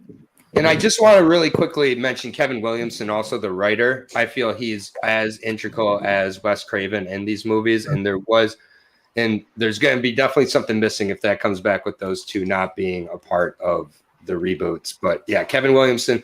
I think Wes Craven always gets brought up as a director, but Kevin Williamson, sometimes the writers get a little left out in the cold. But all of the writing in this movie is just so sharp, and like it's like when they're making on Billy's like, let's take this from PG-13. It's just like so 90s, but in the best way. Like, yeah. I mean, it's so nice he made it twice with I Know What You Did Last Summer. Yeah. He wrote his own ripoff. Good for him, man. Yeah. And the original title of Scream was going to be Scary Movie. Mm-hmm. Yeah. That's right. I still love the fact that in '94, Wes Craven sat down and changed the game of horror by doing New Nightmare, like taking his creation of Freddy Krueger and just like, hey, I'm just going to tell the story completely like in this almost realistic way-ish. Then like 2 years later, he did a movie in between. We're never going to talk about that because it's the worst Eddie Murphy film of all time, including the films in the 2000s. And then like 2 years later, he just came and just said, oh yeah, everything I did there, yeah, I'm just going to do it completely again because why not? And there is one other I had on my personal list. I had a Wes Craven film, but it hasn't been said yet. Shit, did you save it for the honorable mentions? You know you get to name a few when we get there. It's on my list too. Don't worry. I just couldn't take it over. Well, all right. So Aaron takes Scream over to me, and yay, I get to continue with my blue theme. All right. So this movie is about college sports and the trials and tribulations of trying to keep a team relevant when you have all these boosters and whatnot, luring different recruits to different places. And it stars Nick Nolte, Shaquille O'Neal, Anthony Hardaway. I am taking blue chips. Does anyone on the panel know? Anyone? I know what it is. It's just Well, let me tell you, I adore sports movies, and this is a really good sports movie that doesn't get enough love. And you get Shaquille O'Neal as Neon Boudreaux, who is a recruit out of the New Orleans area who thinks all tests are culturally biased, and he just wants to play basketball. So they have a tutor who is the ex-girlfriend / still current love interest of Nick Nolte, who is the head coach. And there's a whole bunch of different stuff that like boosters are trying to buy Anthony Hardaway's mom's house and a car and everything. It's just, and then Ed O'Neill plays the writer who's investigating the program, trying to prove that they are violating NCAA regulations and whatnot. It's just a really good movie if you've never seen it. Never seen it, but so distracted by Tony right now. Was Tony making fun of me while I was trying to give that description? No. Subtly. Yeah. Anyways. Maybe. But no, Blue Chips is a film that keeps coming up on Netflix for me as a recommendation. I've been wanting to watch it, I just haven't had the time to. I mean, it's not an Oscar like caliber movie, but it's an enjoyable ride. I like it. I need to watch all your blue movies. I don't care. Let's move on. It's also I was going to say to go with it. It's also William Friedkin directed, so it's like it's really interesting seeing the guy that did The Exorcist and French Connection do like, oh yeah, I'm going to try my hand at a sports film. That's all right. Keep judging before you see it. Let's go ahead and go over to Michael. Michael, what's your nice comment? That was a nice comment from Tony. He was trying to give you credit. William Friedkin's a great director. Yeah. Anyways, Michael, what you got for your fourth round pick? I go back to animated films that I'm going to pick Inside Out, which features Lewis Black as the voice of Nice. Nice. I like it. I think this is one of Pixar's best films. I think it's the only like really recent film they've made that really compares to their like golden age, if you like. Such a smart concept and so cleverly done. I know there's people that don't like it because it limits it to 5 emotions or whatever, or it doesn't go far enough. But I think for the context of it, a family film, whatever, I think it's way, way smarter than so many other animated films. There's so many just incredibly small details, which it's just a really great detailed film, really great high concept. They do, I think, push concept really well. Emotional in the ways that a lot of the great Pixar films are. Voice cast is pretty spot on, I think. It allows just kind of a way to like navigate because kids, they don't know how to navigate emotion, and this is like a kind of like a guiding map of like, yeah, sometimes you can be sad, yet sometimes you can feel joy, sometimes you are disgusted, sometimes you do feel anger, and it's just, I thought it was brilliant. This is probably my favorite Pixar movie, if I'm being honest. So I think it's an excellent pick. Well done. Yeah, I love it. It was on my list as well. So good job again. But yeah, no, this was one of my favorite movie going experiences because I was just like sobbing. Sobbing. I laughed so Bing hard. Bong? Are you kidding me? Right? It's also really funny. It's really Mm-hmm. and it just has perfectly voice cast. Perfectly casted, wonderfully directed. I mean, this is a great pick. People who are like, there's only 5 emotions, you're limiting yourself. It's like, this is already a kind of a heady concept for like a mass audience. It's like economic storytelling, and it does it so beautifully. Probably one of the few films they've done to capture, like you said, that spirit we think of Pixar having in those early years. So yeah, great pick. I think after watching Soul, then rewatching Inside Out, you just see like, oh yeah, like Pete Docter, you already did this film and you can't touch it again. Like you already told the story almost in Inside Out, and it's just like so perfectly, almost beautifully well done. Soul, ironically, I think did need to push its concept further. I think that was a bit too safe in places.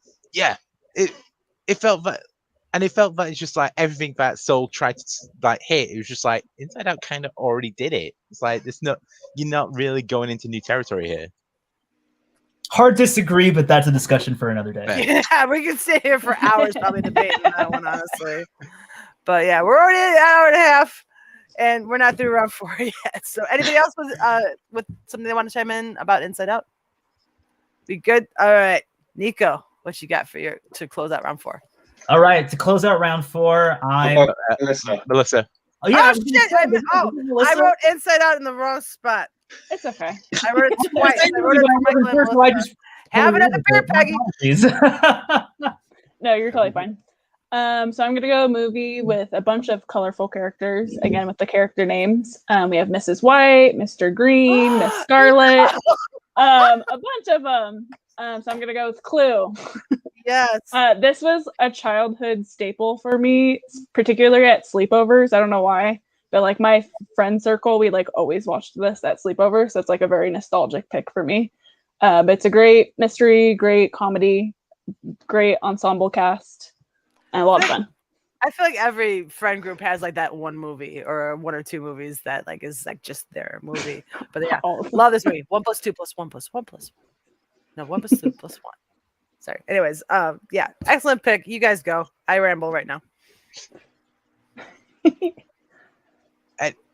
Well, I got out of curiosity, what's everyone's favorite ending?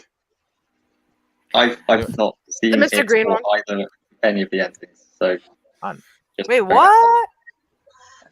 I know. Again, it's like I've been meaning to. That's all good. Today. The Mr. Green one that doesn't reveal anything. Oh, sorry. So. It's Cluedo. Yes, you may have seen it under that name. So I'm just making a joke that only 2 of us would get. Crickets. Oh boy. I don't know what my favorite is, so sorry. Yeah. I'm not sure. I haven't seen this movie in a really, really, really, really long time. So it is definitely due a rewatch for sure. I'd just be curious. But I remember liking it as a kid a lot. So Mr. Green was always my choice when I played this. That's a little bit about Aaron. That's all. This is Peacock. Listen, man. Like, thanks for this. It's fantastically directed as well. Jonathan Lynn, directorial debut. He did Yes Minister, which is a fantastic series, which holds up even today.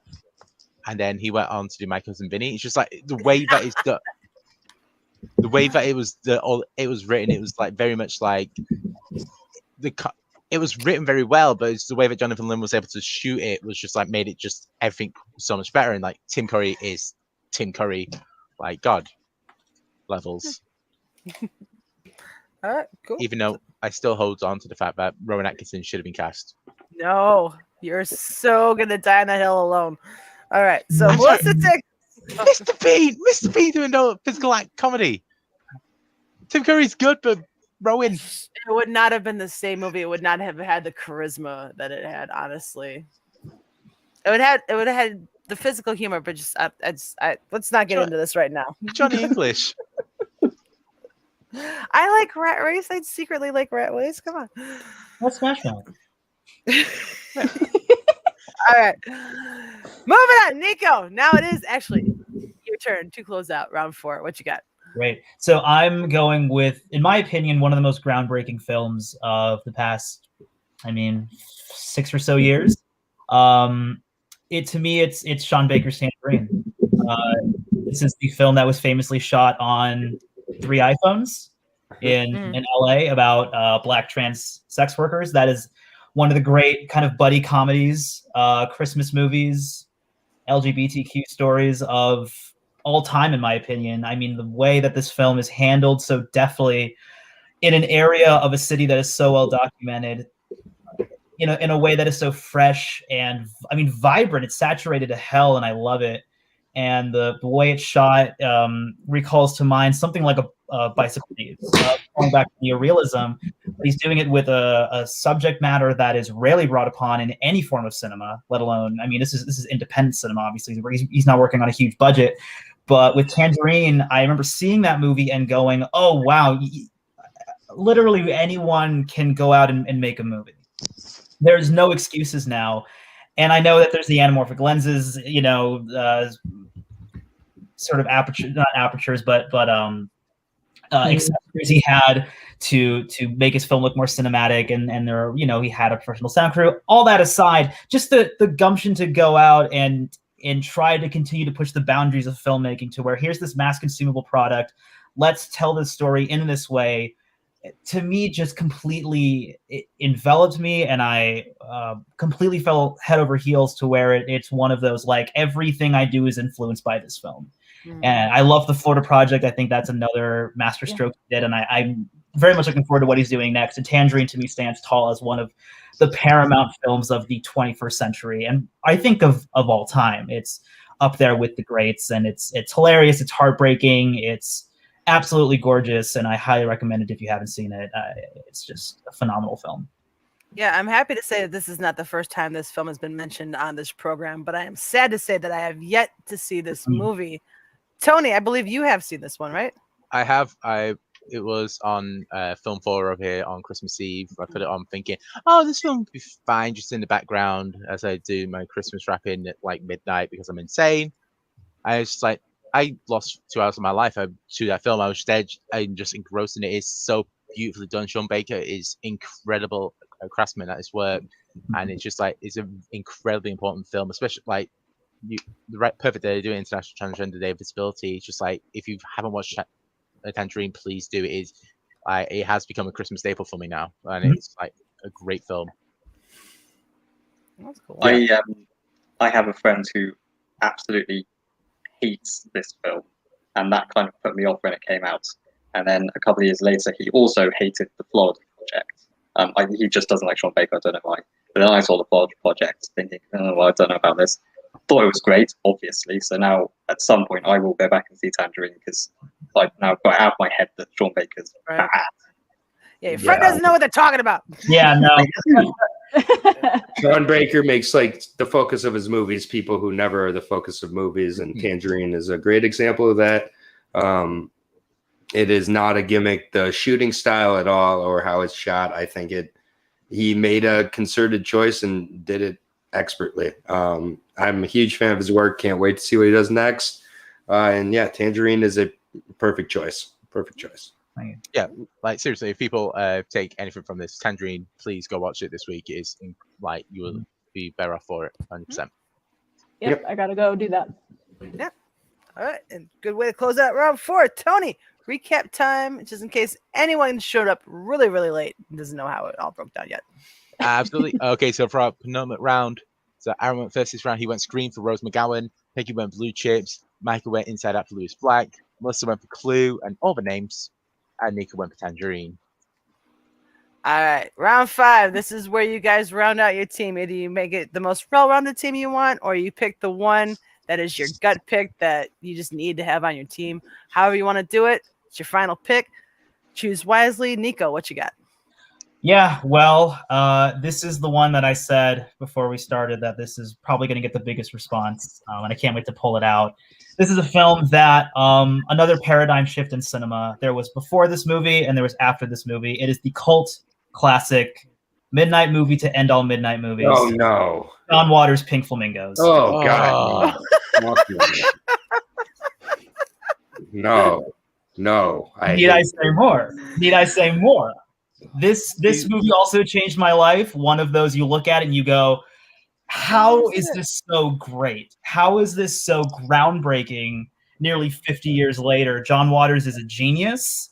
He is the Pope of trash. He is, I mean, to describe Pink Flamingos to a bystander is like looking like a crazy person. Unbelievable. And that's what makes Pink Flamingos so great, is that it is made to upset people. It does upset people, and it's great because it upsets people. You will be offended by this movie, and that's the point. Every offensive thing that can be in a movie is in this movie, and it's done with this weird form of know-how, with this weird form of artistry that cannot be replicated. And like I said, this is, to me, is the ultimate, more than Rocky Horror, more than Holy Mountain, more than Eraserhead, as great as those movies are, this is the one that is the epitome to me of the midnight movie. Of, you cannot watch this like just privately by yourself, even though that's the first time I saw it. You have to watch this in a crowded movie house, a packed room full of people who are equally as indebted to this film as you are.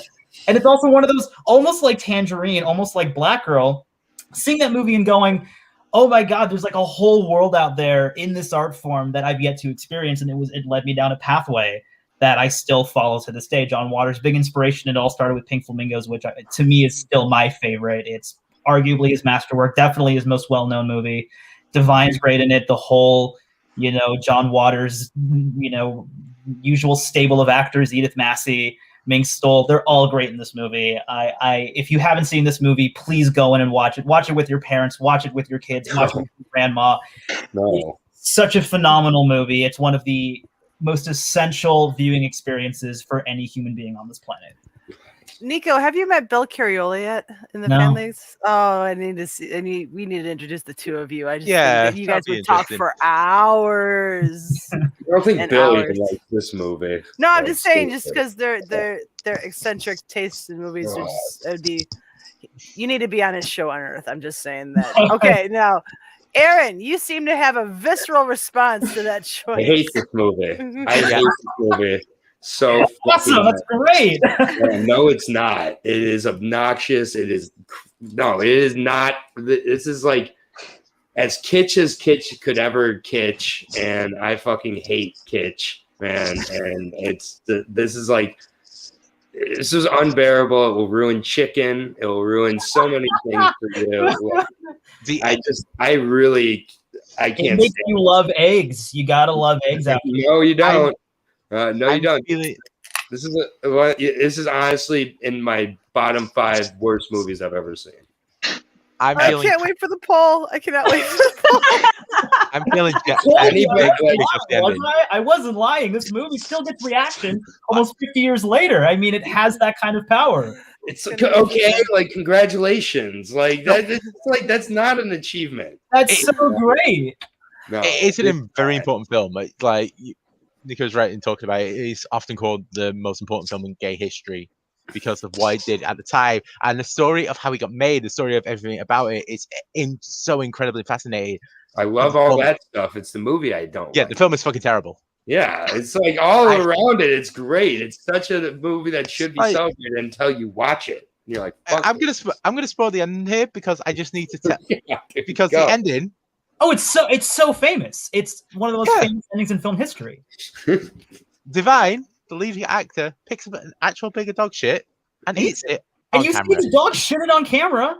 And Divine, they bend down and eat dog shit. And there's It's like the worst YouTube video you've ever seen times 5. There's a turd in a box. It's a bowel movement. I mean, come on. Literally, this movie has we talk about the Blues Brothers having everything. Pink Flamingos also has everything. You put those two together, you have an unstoppable force. Jonathan, everything that he did for the LGBTQ community is an incredible achievement for him, and he should be credited as a absolute pioneer. But dear God, he's like Ed Wood levels of bad for me.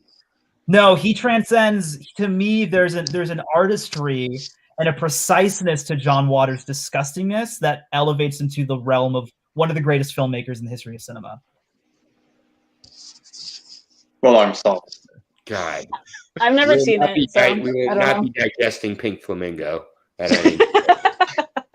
I do kind of want to see Christina's reaction. Oh my God. Oh my God. I do On the too. soundtrack, such a great soundtrack too. I mean, I He would literally murder me if I like brought this. Was like, oh yeah, don't look it up the synopsis before starting it. She Like, would drive to DC. oh my God, she would murder me. Let's do it. I'm sold. I'm gonna find a way to. right. You're gonna love this movie. It's so cute. It's called Pink Flamingos. It's all about shopping. I don't know. I'll figure it out. She's not liking. So Niko closes out his team with the There it is. strangest, most unexpected pick, I guess I would say. Oh my God. So Melissa, let's see you top that with whatever you're picking.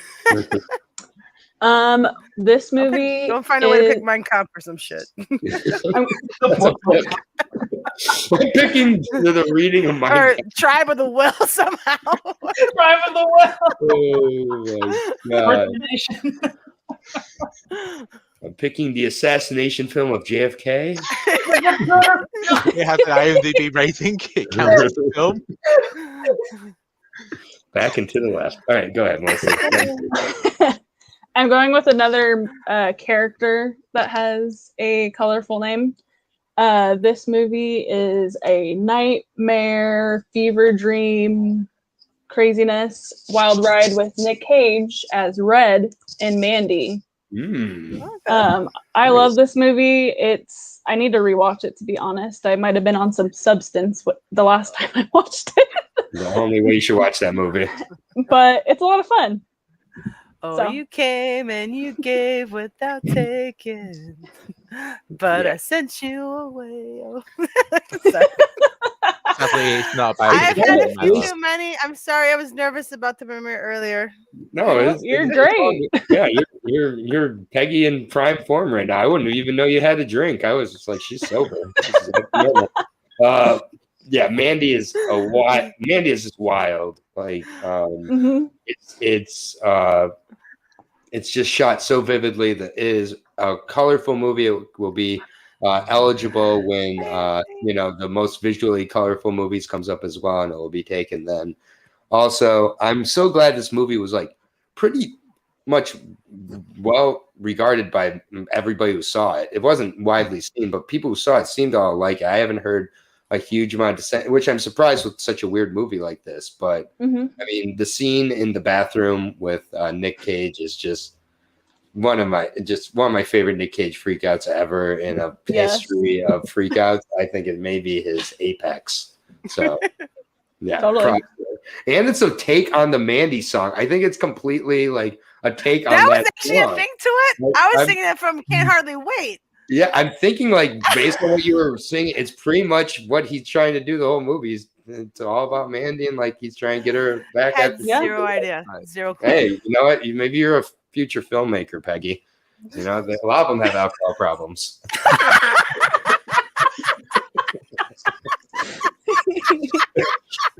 I know she's drunk because she thinks I'm funny right now. That is the telltale sign that Peggy's had too many drinks.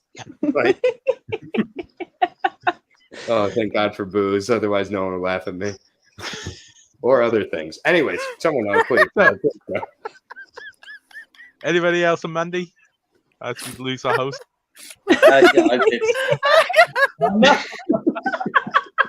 not. That's just it. With Mandy as well, Nicolas Cage gets all the plaudits because like he has an incredible performance in it. Andrea Riseborough. I couldn't think of her name, but yes, she's been great lately. Like, Andrew Rice was super underrated. Yeah, I was about to say, like, I watched this because of her, and it's like because I'm a big fan of the stuff that she's done over here, and it's like, and just everything that she does is just always she gives a fantastic performance. Like, yeah, it's a big known thing, this show's not a big fan of horror films, Possessor from last year, done by Brandon Cronenberg, she's incredible in it. Yeah, Possessor was awesome. Like, welcome back. This has been an honor that I'm on this episode. It's been a colorful episode for sure. It was very colorful. just quickly to anyone that watched this for the first time, because this person came off as so likable and lovable. I'm sorry, you find the true one. This is like Nerd Chronicles. Yeah, send this over to Nerd Chronicles. Yeah. I want to be in another promo. That's not my own. Damn it. Will this episode end? Never. Welcome to hell. No, I don't. Trust me, I've enjoyed every second of it. But welcome still, to Earth. I realize other people are watching, which is Michael, let's move on to your last pick. Can we hit 3 hours? Can we hit the spring? 3 Been a hours. dream of mine since I started. Since my first show, like 10 shows ago. It's been a dream of mine to make it 3 hours. We're 3 over hours, half do the way. it. Who says we can't? Show yourself. You cowards. All right, Mikey. One past 1 in the morning in the UK. I was about to say. Okay, we're Americans. Get on American time. Come on, get over here. Get over here to America. Walking here. We've been walking here with my cannoli, my croissant. All right, Michael, it's your turn. Go ahead. I've got a couple. I'm going to pick something I don't know if people accept it, because this is sort of going back to a big debate of last year about movies versus TV. Because there's what I want to pick is one of the episodes, films, whatever, of Small Axe. It's the one called Red, White, Blue, about the police officer Leroy Logan, played by John Boyega. Is that okay? What do people think? I count it absolutely. I just want Yeah, to. Yeah. Yep. Okay. Perfect. This should be talked about. Not enough people have seen it anyways. So yeah. Yeah, I mean, Small Axe as a whole is a really fascinating project from Steve McQueen, who I think is one of the best directors of the last decade. This is, I think, one of the best films. I know there are a couple of others that got more acclaim, but I really, really like this one. Really got into the heart of an issue, really got into the heart of a character. And it is an issue that's still, Aaron used the term earlier, it could have been filmed tomorrow. I know it's not quite the same, but this is set in the 70s, I think this one was. And yet, the themes of it are so crucially relevant still today. It's almost heartbreaking to think that it's still an issue, really. It's a really important piece of work. It was, I think, generally my favourite film in the Small Axe set. John Boyega is also fantastic in this. Just a whole new level for him as well. Yeah, really, really great film. Which Aaron's like more people I think should be discussing at the moment because it's so important. Okay, I'm sorry. I missed the first part, and he had put the scroll up here. I'm like, is it Attack the Block? What are we talking about here? I was waiting for him to say the name of the title of it. It was Red, White, and Blue. Just double check. Okay. Yep. Yes. Yeah, Don't perfect. say that.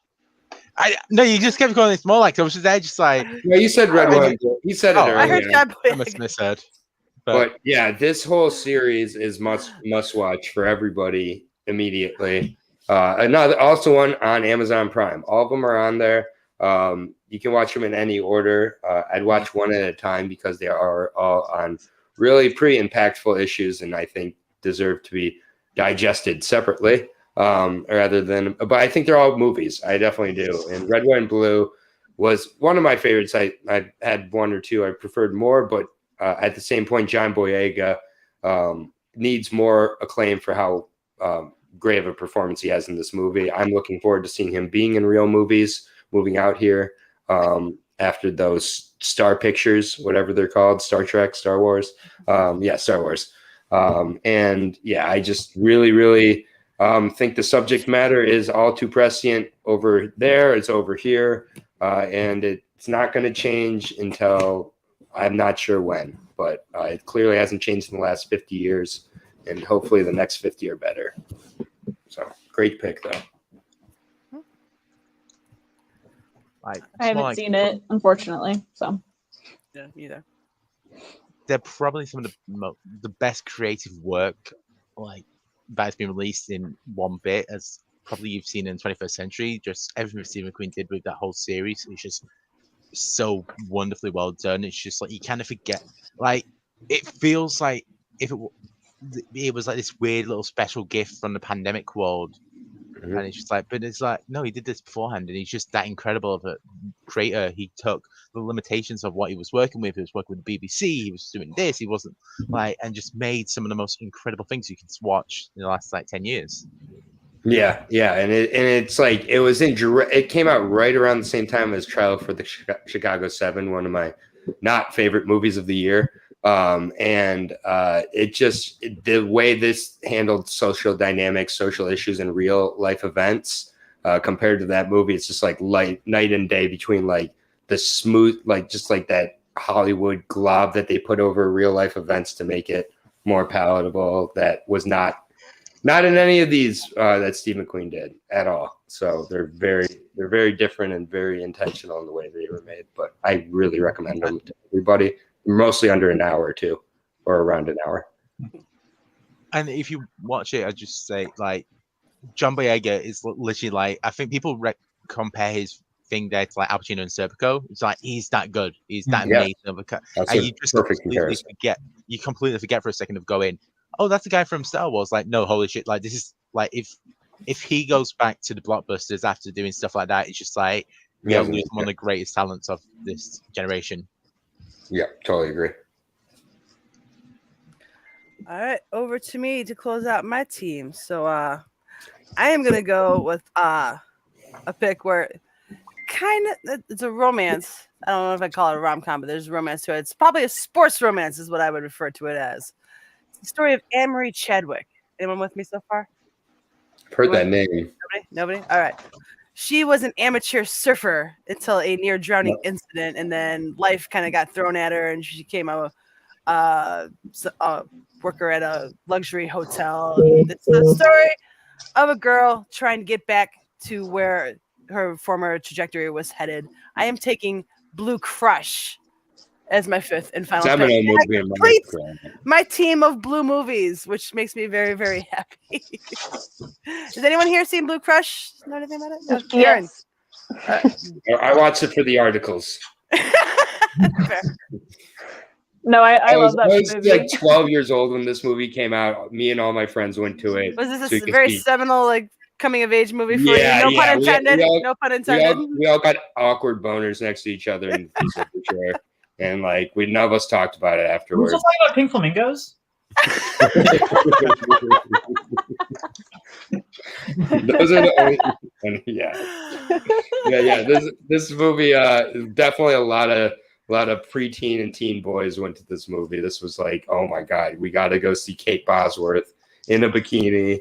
Like it was around the time where like Surf Girls was on MTV too. Like just Surf Girls were just everywhere for like teen boys. And yeah, that's all I remember about this movie though. This isn't Surf's Up now, Patrick.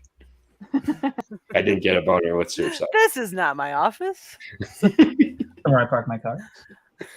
That was your trip. Yep. Correct. Hi. Mine was Beverly Hills Cop 2. I was actually looking at this film the other week. I was trying to remember whether or not it had a shark in it to have it as me film with a shark. Nope. It did not have one, so I had to skip it. Yeah. Sacrifices must be made. I know. Must be made for the greater good. But it's weird. Actually, thinking of it quickly, like surfing kind of does have some really interesting films about it. Mm-hmm. It's one of those ones where it's just like you never really. That's a 5-point question. But no, like stuff like Soul Survivor as well. It's like this ones that you don't really expect them to be good because, like, apart from like the Hang 10 all that jazz, but it's actually this right market for more stuff. Yeah, for sure. Mm-hmm. But all right, and in order to press on, Aaron, go ahead and give us your last pick to close out your team and the draft overall. Oh boy, this is tough. I have so many left on here. Just so many different directions I could go. We get to honorable mentions, get 2 or 3. That's it. Yeah. You gotta get out of here. I get it. So I'm gonna go with a movie I recently watched as part of Digesting Cinema, the podcast I do with Christina. And it's a character's name.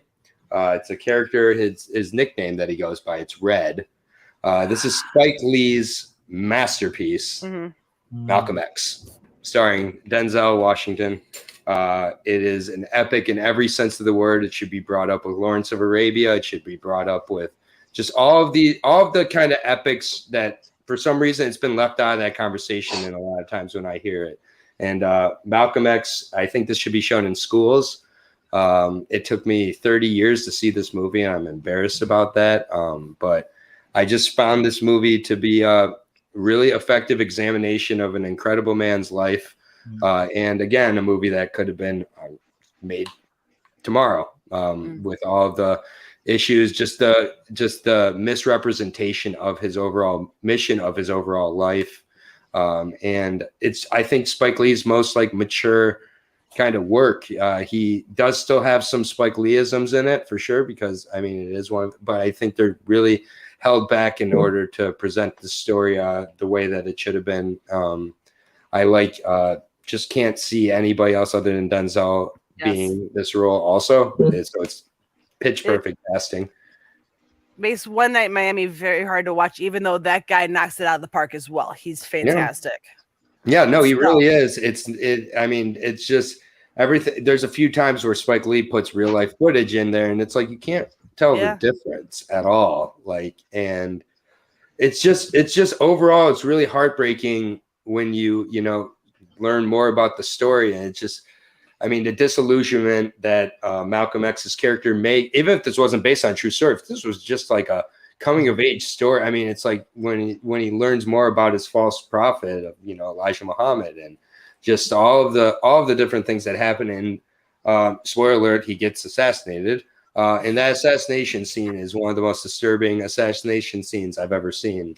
And the way it's filmed, the way there's people trampled, and then just the nonchalantness of the cops coming in afterwards. And it's just like, wow, like it's just, and the fact that it was his own, at one point people, it's just, there's so much tragedy, and it's just like a complete epic. And I just don't know why it's not viewed on the same level as a lot of these, but I think it is because when you watch it, you're going to feel really guilty, especially as an American watching this movie, because you know how little has changed and how much the system that was supposed to protect the people played a role in killing one of its greatest people.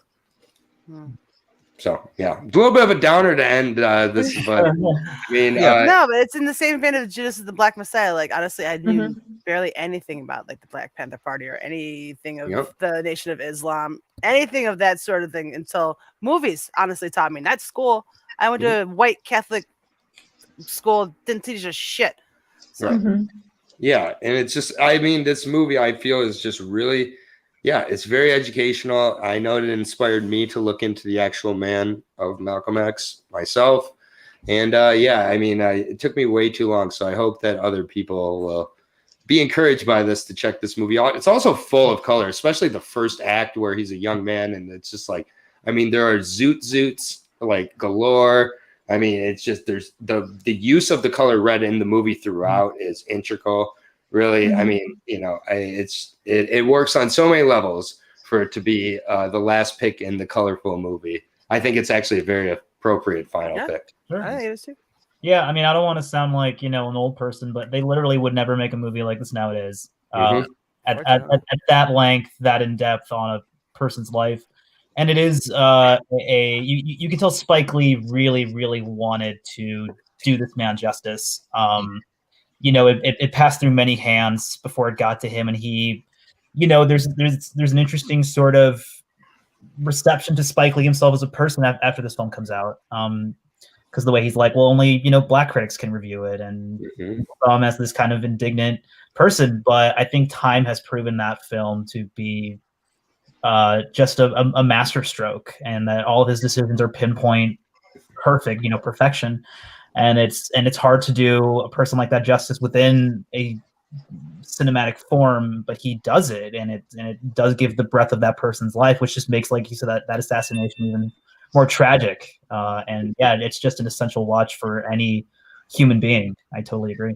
Yeah, you're like with the inevitability of that assassination as the movie goes on and it gets tighter for Malcolm X's character. You feel the tightness yourself. You feel the inevitability, the inescapability. He says multiple times he knows he's going to die for this cause, and it's just like, but it's just not with like, you know, drenching overtones of like music telling you how to feel at the same point. And originally this was supposed to be directed by Norman Jewison, who I love Norman Jewison, but he's as white can be. And he even himself said this cannot be directed by a white filmmaker. This has to be directed by and for it to be Spike Lee, one of the greatest of this generation for sure, and all time, in my opinion. You know, he showed this subject the most well due respect. I mean, it's such a great movie, and I was so glad to have watched it. You know, and gotten to discuss it as well. But like, seriously, it's just it's a fascinating movie. I recommend it to everybody. Yeah. All right, cool. There's also a scene in the documentary film "I'm Not Your Negro" where James Baldwin talks about writing a screenplay about Malcolm X and saying he wanted Billy D. Williams to play Malcolm X, which just sounds insane. Yeah, like again, "I Am Not Your Negro," another fantastic documentary. That could have been technically selected, I guess, if someone really like. And I kind of wish I did. I kind of wish I did now. But yeah, that's a great another one too. Everybody should watch. It's available on several streaming platforms here in the States, at least. But yeah, Malcolm X rules. I also do love the fact that like Malcolm X was really the first like Kickstarter film. It was the like they ran out of money. He had to go around asking people for money. And like, obviously, there's that story from The Last Dance of when Spike spoke to Michael Jordan and just went, "Oh no, Magic Johnson gave this much." It's like, "You're a competitive fellow. I'll speak to you in a couple of hours for a check."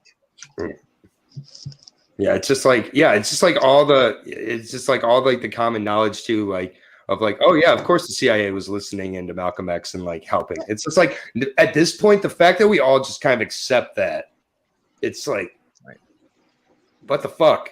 Like that was a conspiracy theory, and then it just becomes like common knowledge, and we just move on, and we think that they're not still doing that with powerful leaders of oppressed groups today. Okay. Sorry, I'm sorry. That's all right. To talk about it, yeah. It's like, I mean, this movie could have been made tomorrow. I'm sorry, that's a really annoying, pretentious line, but it applies to a lot of movies that are important, and this one included. So we're not here for. As I was saying, it's a strong way to close out the draft. And with that said, everyone get your 2 or 3 honorable mentions ready, because we got to speed round this shit and get out of here. Tony, give us a recap, and then we'll do all that. Absolutely. All right, so Niko went first overall. He went the 3 colors: blue, red river, the black girl, tangerine, and pink flamingos. Buster, sorry to bother you for Cassie's green, moonlight for black, pink walls to Floyd, pink Floyd for wall, blue with all the names, and Mandy for red. Michael in the middle, Magnolia, A Clockwork Orange, The Lost City of Zed for James Gray, Inside Out for Louis Black, and Small Axe, Red, White, and Blue. Peggy, My Blue Heaven, Blue Brothers, Varsity Blues, Blue Chips, Blue Crush, Dabba Dee Da. Aaron at the end, Black Swan, Friday for Gary Gray, The Lion King for Whoopi Goldberg, Scream for Rose McGowan, and Malcolm X for Red. Man, Peggy's list blew me away. Yeah. All right. What we'll do is, so people in the chat, please start with your honorable mentions, start firing them off, and we'll go to Michael first because it is nearly 1:30. Yeah, you're a warrior, Michael. Thanks for. We apologize. I forgot. Sorry. That's why I like that everyone's apologizing to me and not to Tony, who is also Tony. Yeah, but I put this on myself. Everyone expects this stupidity from me. Yeah, I'm sure there's literally hundreds. Just a couple off the top of my head. Jackie Brown. Had a couple of Del Toros, either Crimson Peak or Hellboy 2: The Golden Army, or my submission for Blue, a recent-ish film, but very small film called Blue Jay, which has a really underrated performance. Good choice. Cool. And then you got anything to plug? Any social media handles you want to throw out? Or are you good? I'm occasionally on this. That works. That completely works. I guess we'll go, Melissa. A few of your honorable mentions, and then plug anything you want to plug. I wasn't sure if it would count, but anything from Black Mirror is amazing, in my opinion. I don't know if that would count as a film, though. And then Doc Brown from Back to the Future. Oh, yeah. And Jeff Goldblum from The Fly. Yeah. Nice. There it is. And then any place you want to throw out there, anywhere where people can find you? No. All right, that's cool. Support this channel. Hey, love it. Yeah, well, some color-centric names: Alicia Silverstone for Clueless, and Sydney Greenstreet for The Maltese Falcon, and then some kind of color, some color-named films I want to throw out there: L'Âge d'Or, or the Age of Gold by Louis Buñuel, Grey Gardens, White Heat, Two-Lane Blacktop, Snow White and the Seven Dwarves, The House is Black, The Thin Blue Line. I really want to shout out, and so there's some. You know me. Many. I'm very late to a study session. Sorry. My apologies. I'm sorry. It's all good. It's all good. It's all good. Next time. You've already studied. It's fine. And then anything you want to plug? Anything? Yeah, I mean, my working on my next film, and that should be coming out within the next maybe couple weeks. So just links down below. You can see the progress on that. Should have a big update this weekend, and really excited to share it with the world. Get my art out there. Exciting stuff. Yeah. Awesome. Aaron. Yep. So I loved Ordinary People. I saw it earlier this year for the first time, directed by Robert Redford. I thought it was going to be a boring white people movie, and it was an exciting white people movie. So Robert Redford's Ordinary People, really, really great, underrated Best Picture winner. Also, Idle Hands with Seth Green. Amazing horror parody, and if you haven't seen it, Jessica Alba. I'd go Italian Job for Seth Green. Just incredible. And my A24 pick would have been Waves with Sterling K. Brown. I love this movie. I liked both parts of it. I love the artistry of it. The colors in the second half are just absolutely beautiful. And those are all great. And if Hal Ashby would have counted, obviously Harold and Maude, if Ash would have counted. But I looked up and Ash was not considered a color when I Googled it. So. And then Tony, what you got coming up on the channel? And look for me on Digesting Cinema with Yes, Christina there you go. Yang. I was wondering where that was. So just quickly a few from the chat. So the big one, I think everyone makes just out of principle more than anything else. And Reservoir Dogs. Mm-hmm. We also got Men in Black, Crimson Tide, Black Panther, Wizard of Oz, Blue Hawaii, Willy Wonka's Chocolate Factory, Kick-Ass, Tropic Thunder, Fuck You. So next to New York. Good job, Patrick. That's a good point. Casablanca, Harry Potter, Prisoner of Azkaban, Dodgeball, Army of Darkness, Tenacious D, School of Rock. There's a ton. It's like there's a lot of we could definitely do this again and easily make it. And then for what's on FPP, so yesterday Enough Bill Carey returned for season 2 because we forgot to record episodes for a month. That was Anthony Tisdale, and they did the movie Neon Maniacs, 80s horror film, which demands a remake. It's an incredible weird film that you should check out. And that's it for this week on the channel. Digesting Cinema every Monday. Next week it'll be That Made Your List with Dave Goodyear, second episode with Jonathan Knowles. If you're interested in appearing on That Made Your List or Unearth, please hit up them. Sign up sheet for April is up and available now. So that is, we've got the form, so please fill it out so that it's easy for me. So next week, book adaptations, 1997 UK time, because so that Michael doesn't have to suffer like this again. And I might actually get to sleep before 3 a.m. Dance films and movies that missed the landing. And yeah, that's really it. Keep an eye out. FPTL will be returning in hopefully late April, or new format. Everything's going to be really interesting. And yeah, thank you very much everyone for watching. Yep, and then you can find me at Peggy B Ball across all media platforms. If you have not seen it yet, there was a match that dropped on Movie Trivia Schmodown. It is my debut. It's why I'm a little bit more intoxicated than normal, because I was nervous about the debut of it, and I apologize. Or maybe I was just more entertaining than I normally am. Get your tissues ready for that. It could go either way. But yeah, please check it out. You would be doing me a favor, and you would be doing yourself a favor, because the Movie Trivia Schmodown is awesome, and more people need to know about it. But then also make sure you like and subscribe down here, because so is Feature Presentation Productions. And for myself, for Tony, for Niko, Melissa, Michael, and Aaron, we'll see you next week when we draft book adaptations. All right, let's get us out of here, Tony. I'm sorry. Thank you very much, ladies and gentlemen, and please don't forget to vote. That was awesome. I thought it reeked. Who's winning? Let's see who wins. You're gonna win. Nothing personal. It's really gonna matter. Tune in next week. You see what happens? Brand new. Episode? Fantasy Film fight. Doesn't matter who wins because they're all losers.